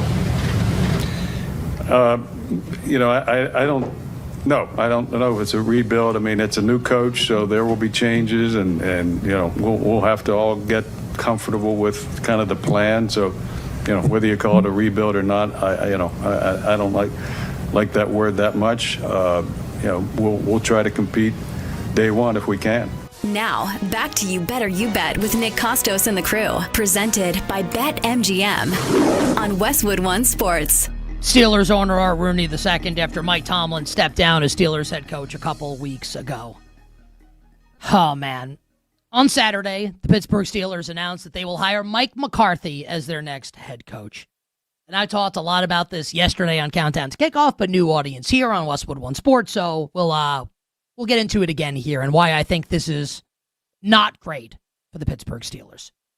So the first thing that needs to be said here, with McCarthy going to be coaching the Steelers, if Aaron Rodgers is back as the Steelers quarterback, this is one of the great disasters in life. We all watched, all of us, right? We all love football. We all watched the Rodgers-McCarthy marriage become as stale could possibly get. Stale as opening a bag of potato chips and leaving it open in the cabinet for 2 weeks. It couldn't be more stale. And when they parted ways, the Packers and McCarthy, no one had a problem with it. No one batted an eyelash. Everyone thought that this was time. That it was time for there to be a parting of ways. Time for Mike McCarthy to leave. Time for Aaron Rodgers to get a new head coach. While acknowledging that they had created beautiful memories and made beautiful music in the past and won a Super Bowl championship, ironically enough, against the Pittsburgh Steelers in Super Bowl 45 in Dallas. But no one batted an eyelash when McCarthy parted ways with the Green Bay Packers. Nobody. This is like you're friends with a couple and they're married. And it's not that the marriage is terrible or there's cheating or abuse or anything. It's just like they grow apart. Marriage isn't fun anymore. And they part ways. And everyone's like, cool. I'm happy if you're happy. And then 10 years later, they're getting back together? In my best Stone Cold Steve Austin voice? What? There is no potential sell here that McCarthy and Rodgers in 2026, it wasn't a good idea in 2018. They couldn't win the Super Bowl in 2016, and we think that they're a Super Bowl caliber. That's the quarterback coach combo with Rodgers going to be 43 and Mike McCarthy in 2026. I have to imagine, and maybe I'll be wrong. I think I'll be right. I have to imagine that Rodgers is not coming back. And I think this point will be moot, but it needs to be said in case it happens, that if it's Rodgers and McCarthy in 2026, this is one of the great miscalculations an NFL team will ever make, if they think that's going to work. You better you bet on this Monday. Nick Kostos here with you, Westwood One Sports. The other big central take from the McCarthy hire is that the Pittsburgh Steelers don't know what they're doing right now. And they are completely mismanaging where they're at on the calendar of winning. What they are doing is continuing to play into the abusive cycle that they've been in for much of the last 10 years of the Mike Tomlin era. The cycle of 9-8, the cycle of 10-7, where you're never good enough to win a championship, you can't win the Super Bowl, and you're also not bad enough to bottom out and get a stud quarterback. You're in the middle, as Maren Morris once said. Oh, baby! They're stuck in the middle with you. Clowns to the left of me, jokers to the right. Mike McCarthy to the left of me, Aaron Rodgers to the right. What the hell is this? Is the standard the standard? I thought the standard was winning Lombardi trophies. I thought that was the standard for the Pittsburgh Steelers. It seems like the standard is going 10-7 or 9-8 because the Steelers have hired a win-now coach in Mike McCarthy, right? He's not young. Third team. This is a win-now move. Art Rooney told you it at the press conference. They don't want to rebuild. Okay.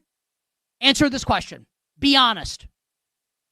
can the Pittsburgh Steelers win a Super Bowl in 2026, whether it's Rodgers or someone else? Be honest. Malik Willis, Ty Simpson, whoever, Trinidad Chambliss, trade for Fernando Mel. I don't know. Mason Rudolph. Can they win? Spoiler alert. No. Can they win in 27? Honestly, probably not. They're an old, aging roster that has to get younger. And instead of hiring a coach to shepherd them through a process where it probably would be best to bottom out, even if you don't want to and it hurts your ego, bottoming out may be what's best for business. No. They'd rather stay in the cycle of 9-8, the cycle of 10-7. So congratulations to the Steelers in advance on your 7 seed in the AFC next year and 30-point loss on Wild Card Weekend yet again. The Steelers needed to make a decision. They're either rebuilding or they're going for it. They're choosing to go for it. The problem with going for it, they can't win. And they're not going to. Final hour, power hour coming up on the other side. Drew Dinsick will join us with early betting thoughts on Super Bowl 60 and all my bets for tonight in the world of sports, including college hoops, here on a Monday, presented by BetMGM.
Now, back to You Better You Bet with Nick Kostos and the crew. Presented by BetMGM on Westwood One Sports.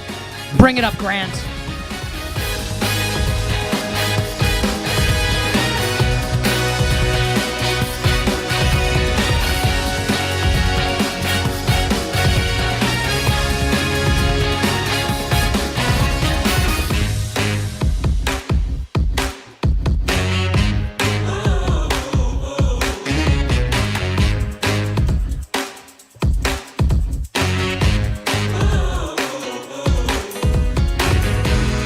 Final hour.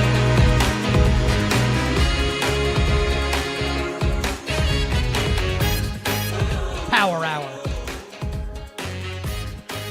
You better you bet on Westwood One Sports. Nick Kostos, our amazing crew, and you. The Power Hour and every hour here on You Better You Bet, presented by our friends at BetMGM. Make it legendary by downloading the BetMGM app and visiting BetMGM.com, and please gamble responsibly. And a special tip of the cap to two, you know what? I was going to say two people. A special tip of the cap today to three people. Number one, Grant Leader, who was our engineer on the show today, who schlepping through Chicago to get here. Early in the morning, it's snowing, it's freezing in Chicago. Grant, undeterred by the weather. Grant is a trooper. This reminds me of a young me, because far be it from me to make it about myself. But my mom always tells a story. It was snowing, I don't know, it's 2005 maybe, I just got out of college. And my mom said, are you going to miss work? I was like, no, I can't. My mom actually drove me. Yeah, it's just kind of lame. I was 23. My mom drove me into the city so I could work. But, I see myself in a young Grant Leader. Grant getting the job done, being here today on a Monday morning despite the inclement weather. Thank you very much to Grant. We'll hear from Grant coming up in a little bit. We also have to give a lot of credit to our friend Kenny Henderson. You might be asking, why is Kenny not here today? Kenny has a flat tire. And given the fact that New York and Chicago are both buried by snow, Kenny can't fix his car, so Kenny can't be here today. Grant is here. But Kenny, early this morning, texting Grant about stuff for the show, Kenny is the absolute best. Kenny's awesome. Grant's awesome. And the final person that deserves credit is me. Because, of course, Bill Zimmerman, like a fat cat in his house, doesn't have to leave. Tyler Morales, fat cat in his house, just gets to relax. No problem. Don't have to go outside. Mike Brown, working from home. God bless him. I'm driving in the snow. I'm not just shoveling out my car. I'm shoveling out a parking spot at the office here. People thought, Nick, are you going to make it to work? What do you think this is? What do you think this is? So they can be fat cats now. Just wait until football season ends. And I get to say to everybody, later, suckers. Thank you to Grant, and thank you to my friend Kenny Henderson. The Whale Capper Drew Dinsick will join us coming up in 20 minutes. If you want an early betting preview of Super Bowl 60, our friend the Whale Capper will bring it to you coming up 20 minutes from now from NBC Sports. All the bets for tonight will close the show, including Duke, Louisville, and BYU, Arizona, and college hoops. We'll also get some Kenny's Corner sound from our friend Grant Leader before we bid you adieu on this Monday. But just to reiterate, top stories from the day, Monday after Championship Sunday in the National Football League. NFC Championship game, an all-time classic. An absolute thriller with the Seahawks beating the Rams 31-27. Why I think Sam Darnold is the modern-day Jim Plunkett, assuming he's able to ascend the mountain and win the Super Bowl in 13 days. Why Mike McDonald is headed towards football immortality as one of the great defensive coaches ever if the Seahawks win the Super Bowl. And why Seahawks general manager John Schneider might be in Canton when it's all said and done if the Seahawks are able to pull this off.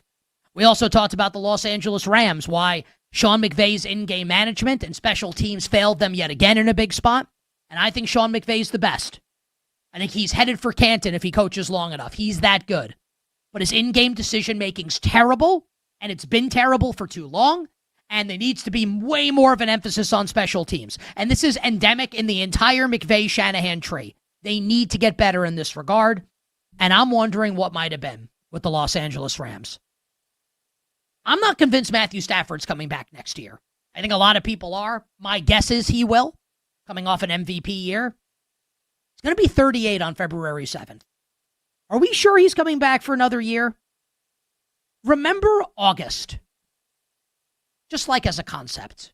What a fun month August is. You know, sun, football, sun.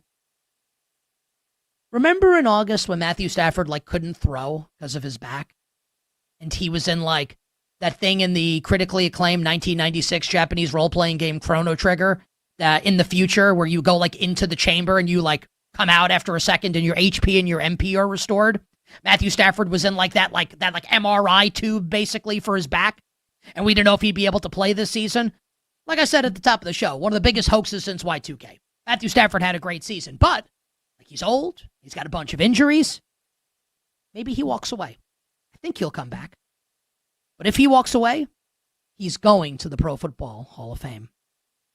AFC Championship game, the inverse of the NFC Championship game. The NFC Championship game was well played. The AFC Championship game was not. But we still credit the New England Patriots. And thank you to YouTube commenter. I want to make sure I have this right. Jay Dowd.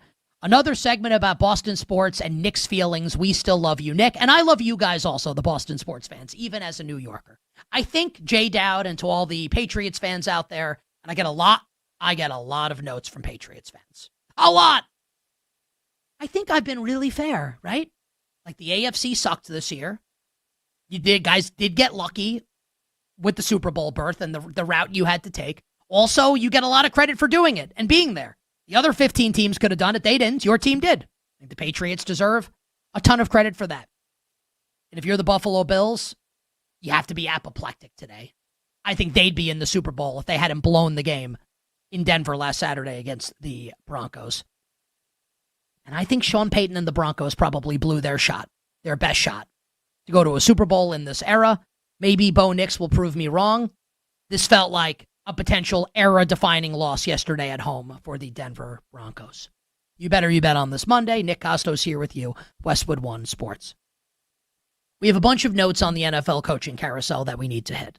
And this piece of news just passed along to me by our executive producer, Fat Cat Numero Uno, sitting at home right now in his palatial estate in Long Island, the great Bill Zimmerman, that Declan Doyle, who's the Bears offensive coordinator right under Ben Johnson, has withdrawn his name from consideration to be offensive coordinator of the Philadelphia Eagles.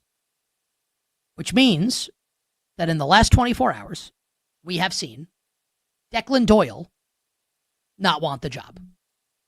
We have seen, you want a name that's coming out of absolutely nowhere right now? LSU offensive coordinator, former offensive coordinator at Ole Miss under Lane Kiffin, Charlie Weiss Jr., apparently had spoken to the Eagles about the offensive coordinator position. He's not going there. The Eagles, I thought smartly, requested an interview with Cowboys offensive coordinator Clayton Adams, and the Cowboys very smartly said, we're not letting you do this. Who's going to get this job? Matt Nagy? This is I joke, and it's a nerdy reference. This is like the Defense Against the Dark Arts job in Hogwarts and Harry Potter. Who wants this job? Who wants it? Is it going to end up being Matt Nagy? I'm actually, and I think that our audience, I think that you know this about me, right? I think this is fair to say. I'm always willing to admit when I'm wrong. Sincerely, I think in my personal life, I think our crew would vouch for that. If I'm wrong, I'll say it. I actually don't think I'm wrong about what I said last week about the Philadelphia Eagles offensive coordinator job. And look, we had Brian Baldinger on the show last week, and to be fair, he knows way more about the inner workings of this stuff than I do, but I just happen to disagree with that. I said it to him, and he doesn't get upset. We have reasonable minds can disagree. Where Baldy, if you missed the spot last week, I asked him about, why does no one want this job? And I kind of intimated that it maybe people don't want to work with Jalen Hurts for whatever the reason. And Baldy Moore brought up, and you have heard people say this, to be fair, that coaches are watching how it went with Kevin Patullo this year. And look, Patullo was not a good offensive coordinator. Like, no one's saying he should have kept his job. But I mean, like, his house got egged after the Black Friday loss to the Bears. And I don't want to do, like, the preaching to people thing here, but I mean, in all seriousness, like, you got to grow up a little bit. Like, you can't do, like, there is a line that gets crossed. I'm not trying to preach. I love my sports teams also. Like, you can't do stuff like that, just like in general. Like, it's really poor behavior as a human being, even if you think he's a terrible offensive coordinator, and I think you're right. At what point do we say, like, Declan Doyle, who the Bears could go, could go 21-0 next year, right? Is that what they would go? No, 20-0. 20-0 next year and score 50 points per game. Who's going to get the credit? Declan Doyle or Ben Johnson? Who's going to get the credit? The Cowboys offense could score 1 million points a game next year. Who's going to get the credit? Brian Schottenheimer or Clayton Adams? Even if I think Clayton Adams is awesome. And I said I wanted the Giants to interview him for their head coaching position. We are seeing coaches like Brian Daboll and Mike McDaniel reportedly turn the job down. When given what a hot-button team the Eagles are, if you have a great season coordinating that offense, like, they're probably going to get another head coaching job, and that's what they want. And it looks like Daboll, if he doesn't get the Bills job, will choose the Titans, and if McDaniel doesn't get a head coaching job, he will choose the Chargers. I think at some point, it's not just, hey, like, the fan base is mean. I think it has to be more than that. I'm actually emboldened more in my take that, like, there may be smoke to the Jalen Hurts fire here, that maybe like his limitations are hurting the offense and he wants to change plays at the line of scrimmage as he doesn't want to take risks. You could also argue it's coaches don't want to work with Sirianni. I can't imagine that's true given that Shane Steichen and Kellen Moore both got head coaching jobs, but maybe. And I got some blowback and some pushback from Eagles fans, so basically like killing me for criticizing Jalen Hurts. Here's what I would say, like, seriously, does anyone defend Jalen Hurts more than me? Honestly, I never criticize him. He won the Super Bowl less than a year ago. I think he's a really good quarterback. But at what point do we say coaches may be looking at this and saying, like, I don't know if we can win with the way this is set up right now. And maybe I'll be proven wrong, and maybe it is Sirianni, and maybe it's a mean fan base. It feels like, to me, that there's fire to go along with the smoke with Jalen Hurts. Other news in the NFL Coaching Carousel. We'll give these to you in quick hitter fashion. Jacksonville Jaguars offensive coordinator Grant Udinski has pulled out of being the Cleveland Browns, has pulled out of consideration to be the Browns head coach, which to me means, and we talked about this with Connor Orr from Sports Illustrated last week on the show, and I asked Connor, give us an under-the-radar name that you think may get a head coaching job, and he brought up Rams passing game coordinator Nate Shielchase, I believe is how you pronounce his name. We'll all know soon, because I think he's going to be the Browns' next head coach. My sense is that Shielchase will get the job, and they will pair him with Jim Schwartz, and Schwartz will run the defense. I have no idea how this is going to go. Cleveland's obviously kind of a dumpster fire. They do have a bunch of draft picks. We'll see how it goes. My guess is Shielchase will be the OC, will be the head coach, and Schwartz will be the DC. Elsewhere, the Green Bay Packers have replaced new Miami Dolphins head coach Jeff Hafley with Jonathan Gannon. Gannon is their defensive coordinator, the former head coach of the Arizona Cardinals. And I love this hire for Green Bay. It didn't go well for Jonathan Gannon as the head coach of the Arizona Cardinals. And look, you can blame Kyler Murray. You can blame a bunch of different things, right? I think the guy can coach defense. And all the good players on the defense were hurt last year. I love this hire for the Green Bay Packers. And I love it for Gannon also, who clearly wants to be a head coach again.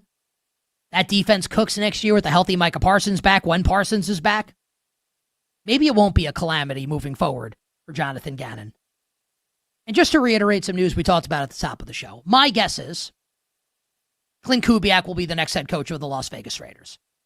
We watched yesterday's game on Fox with Tom Brady waxing poetic about Kubiak, and Brady's making the hire, and it got reported earlier in the day yesterday that Kubiak was on the short list.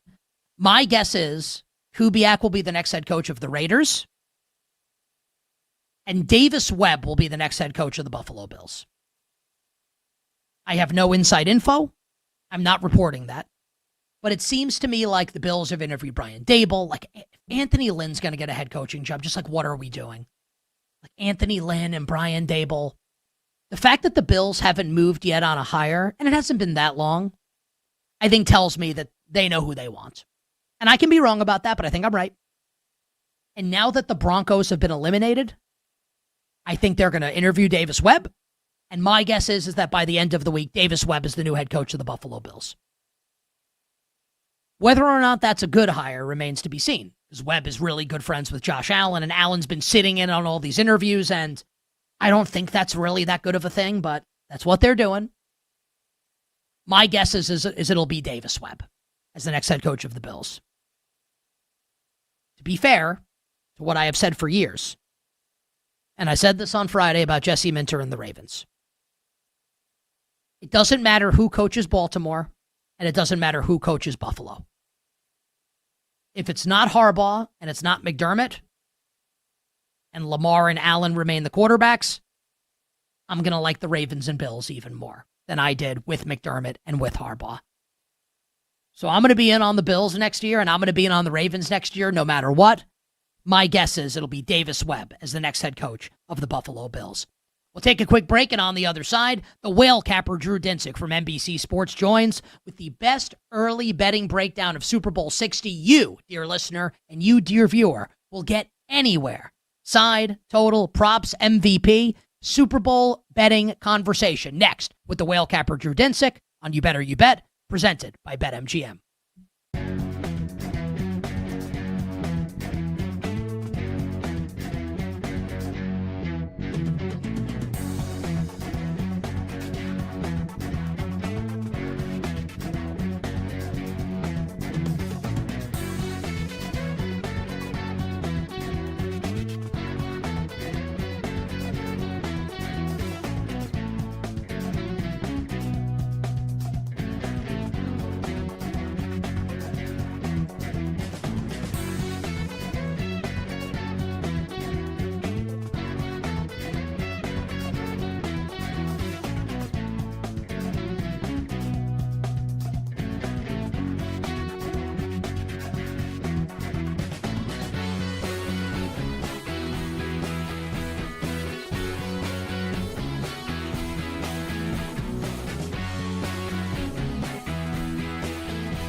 Now, back to You Better You Bet with Nick Kostos and the crew. Presented by BetMGM on Westwood One Sports.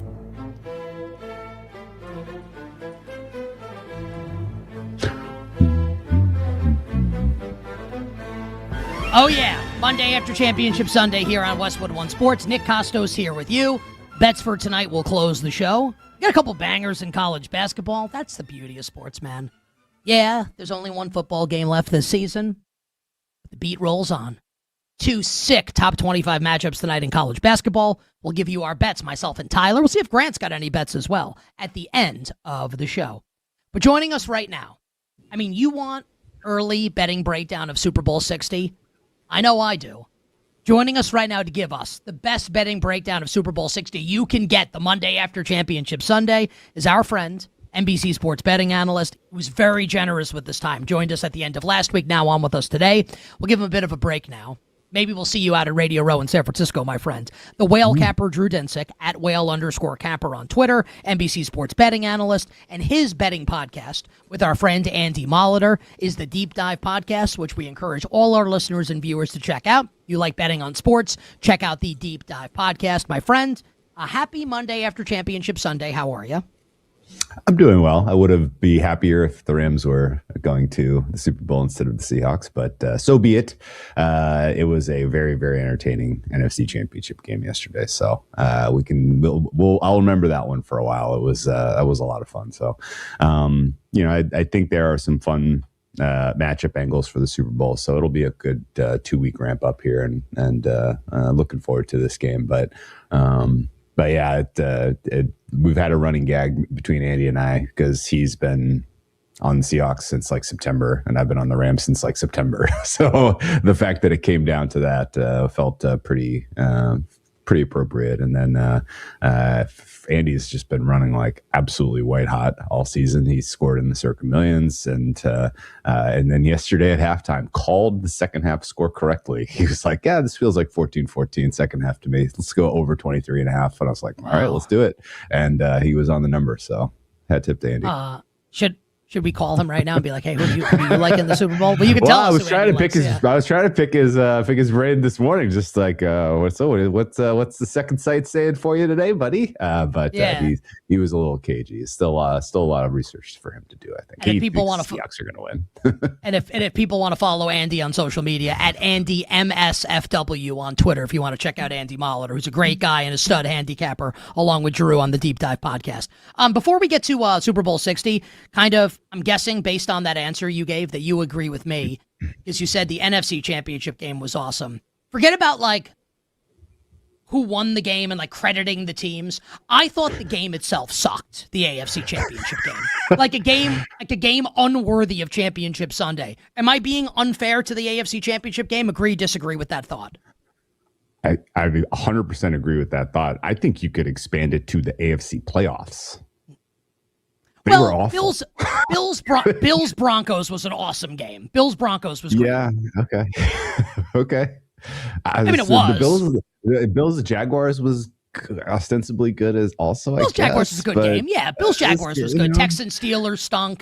That was a terrible game. Chargers Patriots was terrible. Patriots Texans was terrible. Yeah. I think like the AFC playoffs had one great game and one good game. You're 100% right.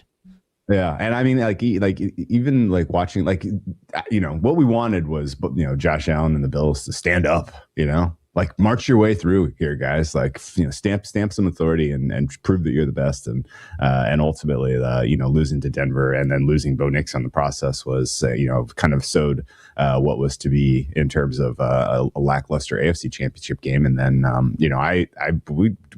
when did we talk Thursday? I handicapped the game and bet into that market pretty late into the cycle. I had no idea we were going to get a blizzard in the second half of that contest. That was a wild surprise.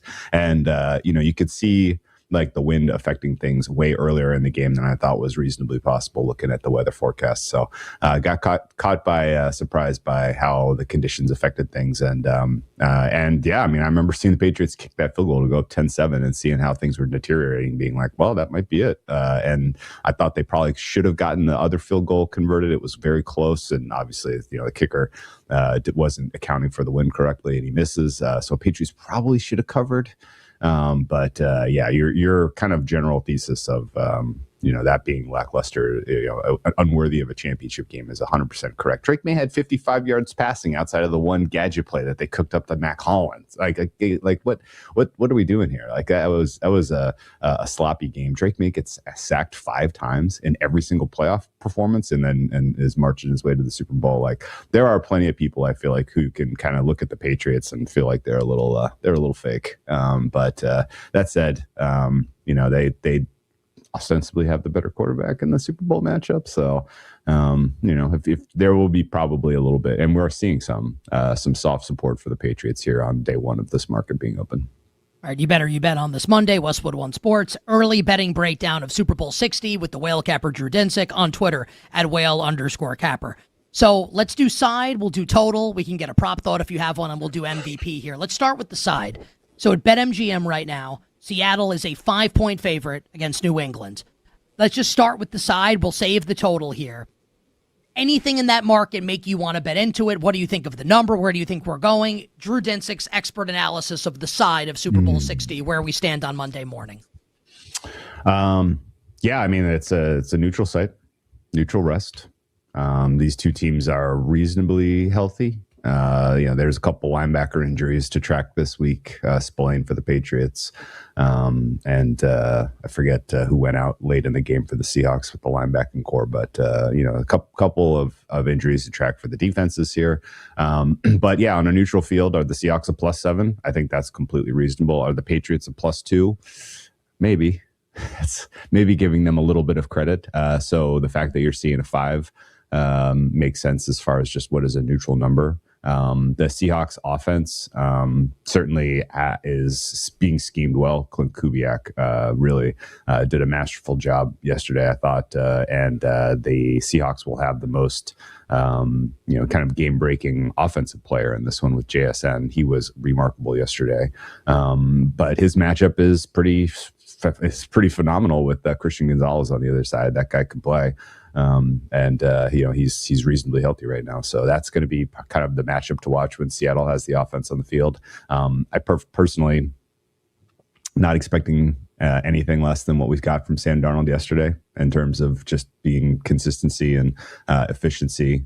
His ability to evade the rush, which was, I thought, kind of a key kind of aspect of that matchup. Really was exactly what you could ask for. Patriots not expecting to have much more significant of a pass rush than what the Rams presented yesterday. So I think Darnold is going to be just fine in this one. I think the Seahawks probably get into the mid-20s here. Although, if there's anything that you want to write home positively about the Patriots, their defense has certainly stepped up in these playoffs. They've done a really nice job, covering in particular. And I think that looked to me to be a little bit of a potential weakness for this unit coming into the playoffs. And so the fact that they avoided, kind of getting exposed by Herbert and Stroud at home, and then we're obviously helped by the elements and stopping Stidham yesterday. It's an okay, maybe a good defense, and then their offense is now taking on the toughest test after performing pretty uninspiring against the Chargers, and then the Texans, and then the Broncos. This is another step up now defensively. So not expecting the Patriots to come out and score gobs of points here. This is going to be a game that is either competitive because their defense is coming up with key stops and forcing Seahawks into field goals, not touchdowns, or it's going to be uncompetitive if the Seahawks just kind of can run away and then, play keep away here. There's nothing about the Patriots offense that to me looks like a clear advantage against the Seahawks, except for maybe Drake Maye's scrambling. Patriots rushing attack, I think, is going to be pretty toothless in general against the Seahawks. If just for neutral game script handoffs to Ramondre Stevenson or Henderson, I don't think are going to be effective at all. I think the game will probably come down to whether Drake Maye can, kind of muster a comeback, get in the back door potentially. I think the Seahawks probably win this one by 7 or more. So have you bet Seattle? Do you think you're going to bet Seattle? And do you think that's going to be the side that you're going to like this week leading up to the game over the next 13 days will be the Seahawks? Yeah, I think this game is being played in Santa Clara, outdoors in February.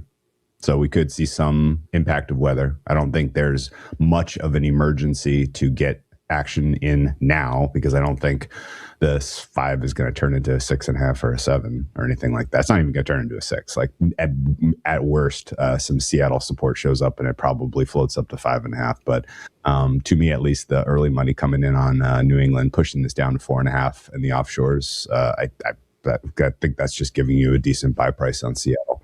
You can kind of wait, I think, and confirm that this isn't going to be, an atmospheric river rain event, which happens at times in San Francisco in the month of February. So keeping one eye on the weather as we kind of get more information about the kind of long-term expectations, and we'll find an entry point on Seattle that hopefully is in the 4.5 range, and at worst case, lay 5. Just what's your number in the game? Seattle what? I would say I don't think the Patriots are a +2, and I'm perfectly fine saying Seattle is a +7. So my number is more like 6.5. Yeah. So I was texting with our mutual friend Femi Abebefe, friends of the show, last night, and so he asked me like right after the game. He's like, "Man, it's a great Super Bowl market," and I said, "Well, I'm kind of really upset that the Rams lost, so I haven't looked yet." And he's like, "What do you think it is?" And I said, "Like Seahawks 6." And he was like, I think we're headed there. So I kind of directionally agree with you that maybe the line's a little short here for the Seattle Seahawks. All right. So if there's a side in the game that Drew likes, it's Seattle. You bet on this Monday. Total right now of 46. Could kind of glean based on your answer with the side what you think this might be. Do you have a thought on the total for our audience, Drew? 46, Super Bowl 60. Yeah, if you made me take a bet right now, I'm taking under 46. I think if you can get that at -110, it's probably good. But again, like it kind of is going to depend on the weather, right? Like there's certainly a world where it's not raining, but it has rained a lot and the field is a little sloppy and a little slippery, and the pass rush for both defenses gets virtually no purchase, and then both quarterbacks are pretty pretty comfortable in the pocket, able to do some damage with their passing games. And this is lands in the high 40s, but Patriots kind of struggling to get into the 20s against the Seattle defense feels like the right answer to me. So yeah, I'll call a final score Seattle 24, Patriots 13, something like that, under 46. All right, so Seahawks in the under for Drew Dinsick here on Monday, January 26th. Game, for what it's worth, not played until Sunday, February 8th. Let's do MVP here, Drew. Sam Darnold is your favorite. What a sentence. Sam Darnold, the favorite to be Super Bowl MVP. It's just like, wow, what a world. At BetMGM, +130. Drake Maye, +240. JSN, Kenneth Walker, Rashid Shaheed, the next 3 names on the board. And once you get past Walker, you draw a line there. Walker's +650. Shaheed, 25. Ramondre Stevenson, 30. Steph Diggs, 50. Nick Emmanwori is 80. He's the first defensive player listed for either team. Travion Henderson, 80. And we get Cooper Kupp, Leonard Williams, onward and et cetera from there. Any thought, Drew, early in the process on betting Super Bowl most valuable player? I'm pretty excited that Sam Darnold is going to be the first quarterback from the 2018 draft to win a Super Bowl.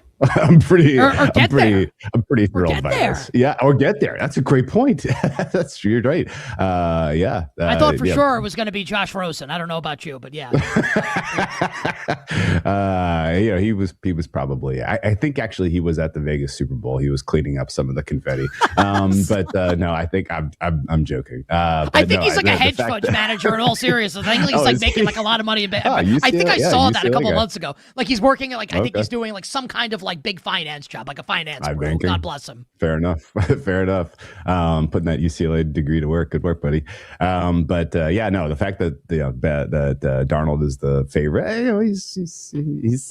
he's the rightful favorite. Although I definitely think there's a lot of scope where JSN takes this thing home. He's just the speed and the speed and the crispness of his route running yesterday was something to behold. And, he's always open. Like you think that they would cover him. How is he always open? Oh my goodness. It's what he's doing, no question. Sure, did the Rams have a little bit of fatigue? Yes. A little bit of kind of travel weary after having played more difficult games in the playoffs, certainly. But JSN is he's got like the Steve Smith level of like game-breaking playoff run kind of feel to this point.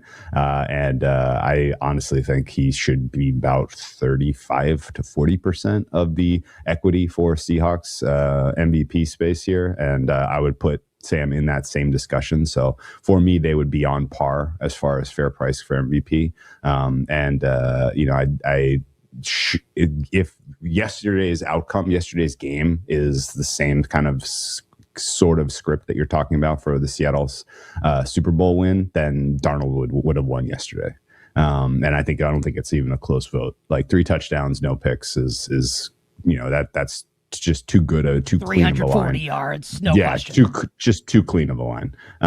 If JSN has one more touchdown, or if Sam Darnold has one turnover in the game, then things are obviously a little bit of a different picture. I don't know that Seattle is getting this victory without JSN having kind of some game-breaking moments. I'm probably going to end up talking myself into best price available on JSN to get the MVP award. Patriots win the Super Bowl. It's very clearly like at least 90% Drake Maye MVP equity.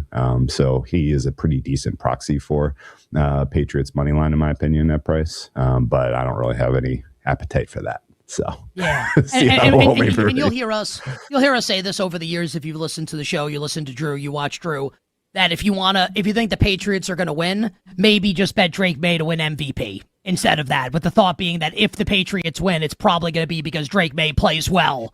As the underdog here, and the Patriots win the game. There is a better price Drake Maye MVP than Patriots right now to win the game at BetMGM. Last one for you here, buddy. Real quick strategy-wise. If you want to do that, they leave the MVP market open with pretty high stakes, pretty high limits during the game. This was great during the Chiefs-Niners Super Bowl a couple years ago. We had no idea who's going to. We thought, who was Jake Moody could maybe win MVP, right? He was the Niners kicker. Jawan Jennings, Johnson? maybe. Yeah, Jawan Jennings. No question. If you are coming into this game like I will with Seattle positions, they will likely have at least a 1-score, if not a 2-score lead in the second half of this game. The price on Drake Maye MVP at that point is going to be banana long. It's going to be 10, 12 to 1. It'll be a much bigger number than you have now.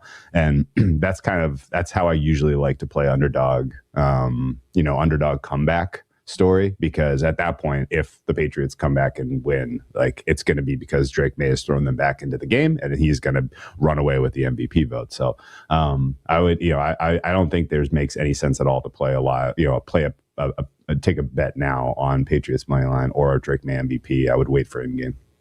Last one for you here. And just to say this, because I have BetMGM open right now, the Seahawks just dropped to 4.5. So there is a little bit, it's very early. I'm not trying to put a ton of I don't know that it means anything, but it's a little interesting, right? That there is a little push and pull right now. Not around a key number, but a little bit of support at BetMGM right now for New England, 13 days out from the game.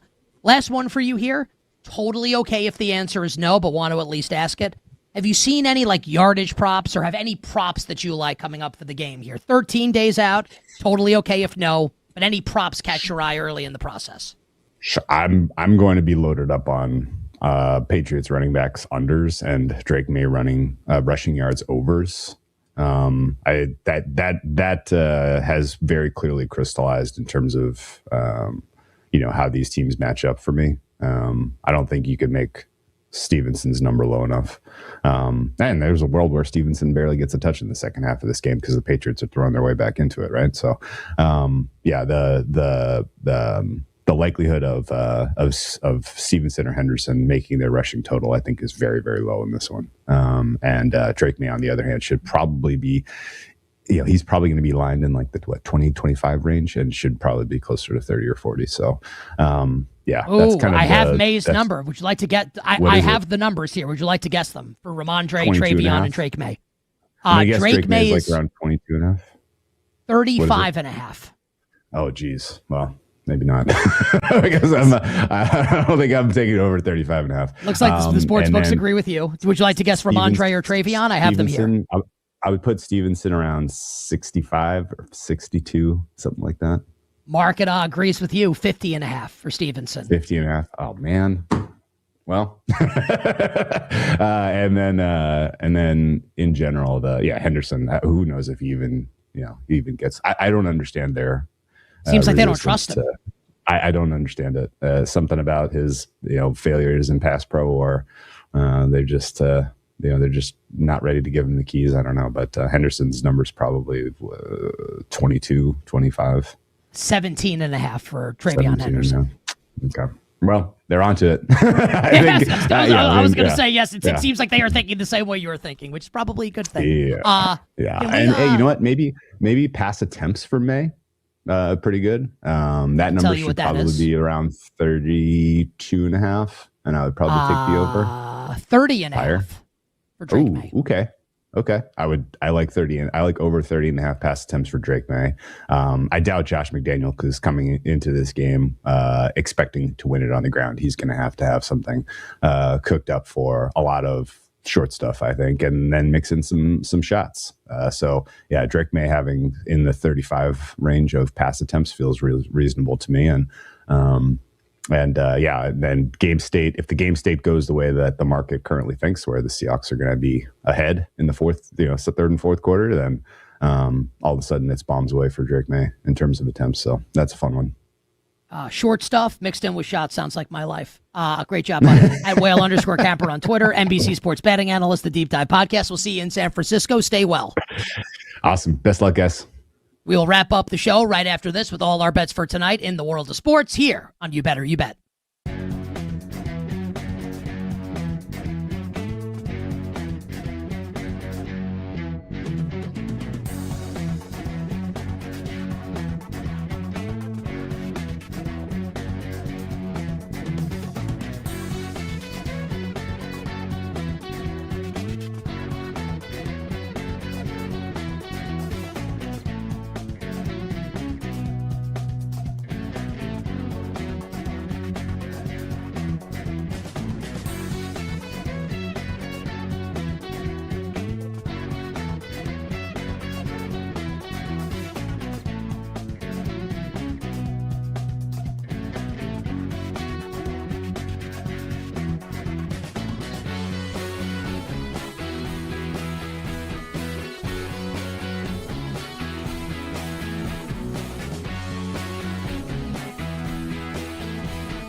Now, back to You Better You Bet with Nick Kostos and the crew. Presented by BetMGM on Westwood One Sports.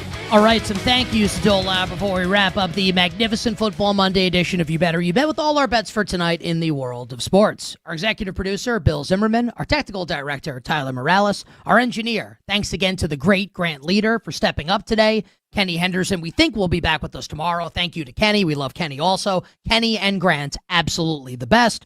Our video producers, the tag team of Downtown Mike Brown and Dan the Man Turner. Two tremendous guests joined us on the show. We appreciate both of them. Will Brinson from CBS Sports and Drew Dinsick, the Whale Capper from NBC Sports. We're starting to get some bets in the YouTube chat. Our friend Kevin Hilmers likes BYU tonight over Arizona. So do I, my friend. And I think Tyler does as well. And I think Grant does also. Hopefully not the mwah kiss of death. Let's get to all the bets for tonight. Black and Abdallah will follow us here in Westwood One Sports. But until then, all the bets for tonight. Grant, please drop the dope-ass beat. Today, BetMGM players. My foot fell asleep. I have to adjust myself here. Okay. I'm in pain.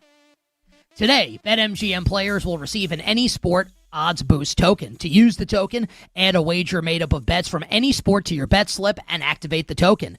If you win your wager that was made with the token, you'll receive extra winnings and unrestricted bonus dollars. So if you're going to bet on sports tonight, why wouldn't you do it at BetMGM, where you will receive extra winnings if you win your bets? Download the BetMGM app today. Visit BetMGM.com so you can make it legendary. And please, as always, gamble responsibly. All right, I think I'm going to pass on the NBA for tonight. I haven't handicapped it a ton. I didn't like the card when I first looked at it. But the good news is, and I started the show saying this, yes, football's winding down, one game left. We're about to get big time into hoop season. And we are going to be all over hoop season on You Better You Bet. NFL offseason, NFL draft, baseball, the World Cup. We're going to cover everything here on the show. So just because football's going away doesn't mean the sports talk stops on You Better You Bet and Westwood One Sports. Two big games tonight in college basketball. Louisville and Duke at Cameron Indoor. Duke an 8.5-point favorite, 156.5 the total. And undefeated Arizona, a 1.5-point road favorite at AJ DeBonsa and BYU, 165.5 the total. I told Tyler and Bill this morning at 6:30 Eastern, I liked BYU 2.5. It's 1.5 now. Give me BYU to win tonight and end Arizona's unbeaten season. Give me BYU on the money line. Tyler Morales is with us, our technical director. Tyler, what do you have cooking tonight in college hoops? I have nothing on the first game, but this BYU-Arizona game, I'm on the other side of everybody here, it feels like. I like Arizona in this game, and I think Arizona, now that football season's over, to me, Arizona is the best team in the country. I know Tommy Lloyd hasn't done anything in the tournament. This kind of feels like what UConn went with Bobby Hurley, awful tournament coach. And now Tommy Lloyd has this amazing team. I like them tonight at -1. I think the spread has gone way too far, to be honest. So Arizona -1.5 is my bet. Good luck to everybody else. I actually think I'm right on this game, Nick. So I'm sorry you might lose your bet here, but I really like Arizona. Well, I hope that you think you're right since you'll be making the bet. Grant Leader is with us. Grant, what do you like tonight in Arizona and BYU? I'm on the other side with Tyler. I like BYU +1.5 on the spread. I also like AJ's points as well. I believe I saw it at 24.5. Yeah, it's at 24.5. I wouldn't mind the Duke and Louisville over at 156.5 right there, but I'm not betting that one particularly, but I do like that one as well. All right, what's the hat, Grant? It's backwards. It's like a royal blue hat. What hat are you wearing right now? We can't see the front of it. So Grant's going to show us the hat. I can't see what it is. What is it? All right, Chicago Cubs hat. We love that from Grant, Chicago guy. If I had to bet the Louisville-Duke game, I actually think I'd take the points with Louisville.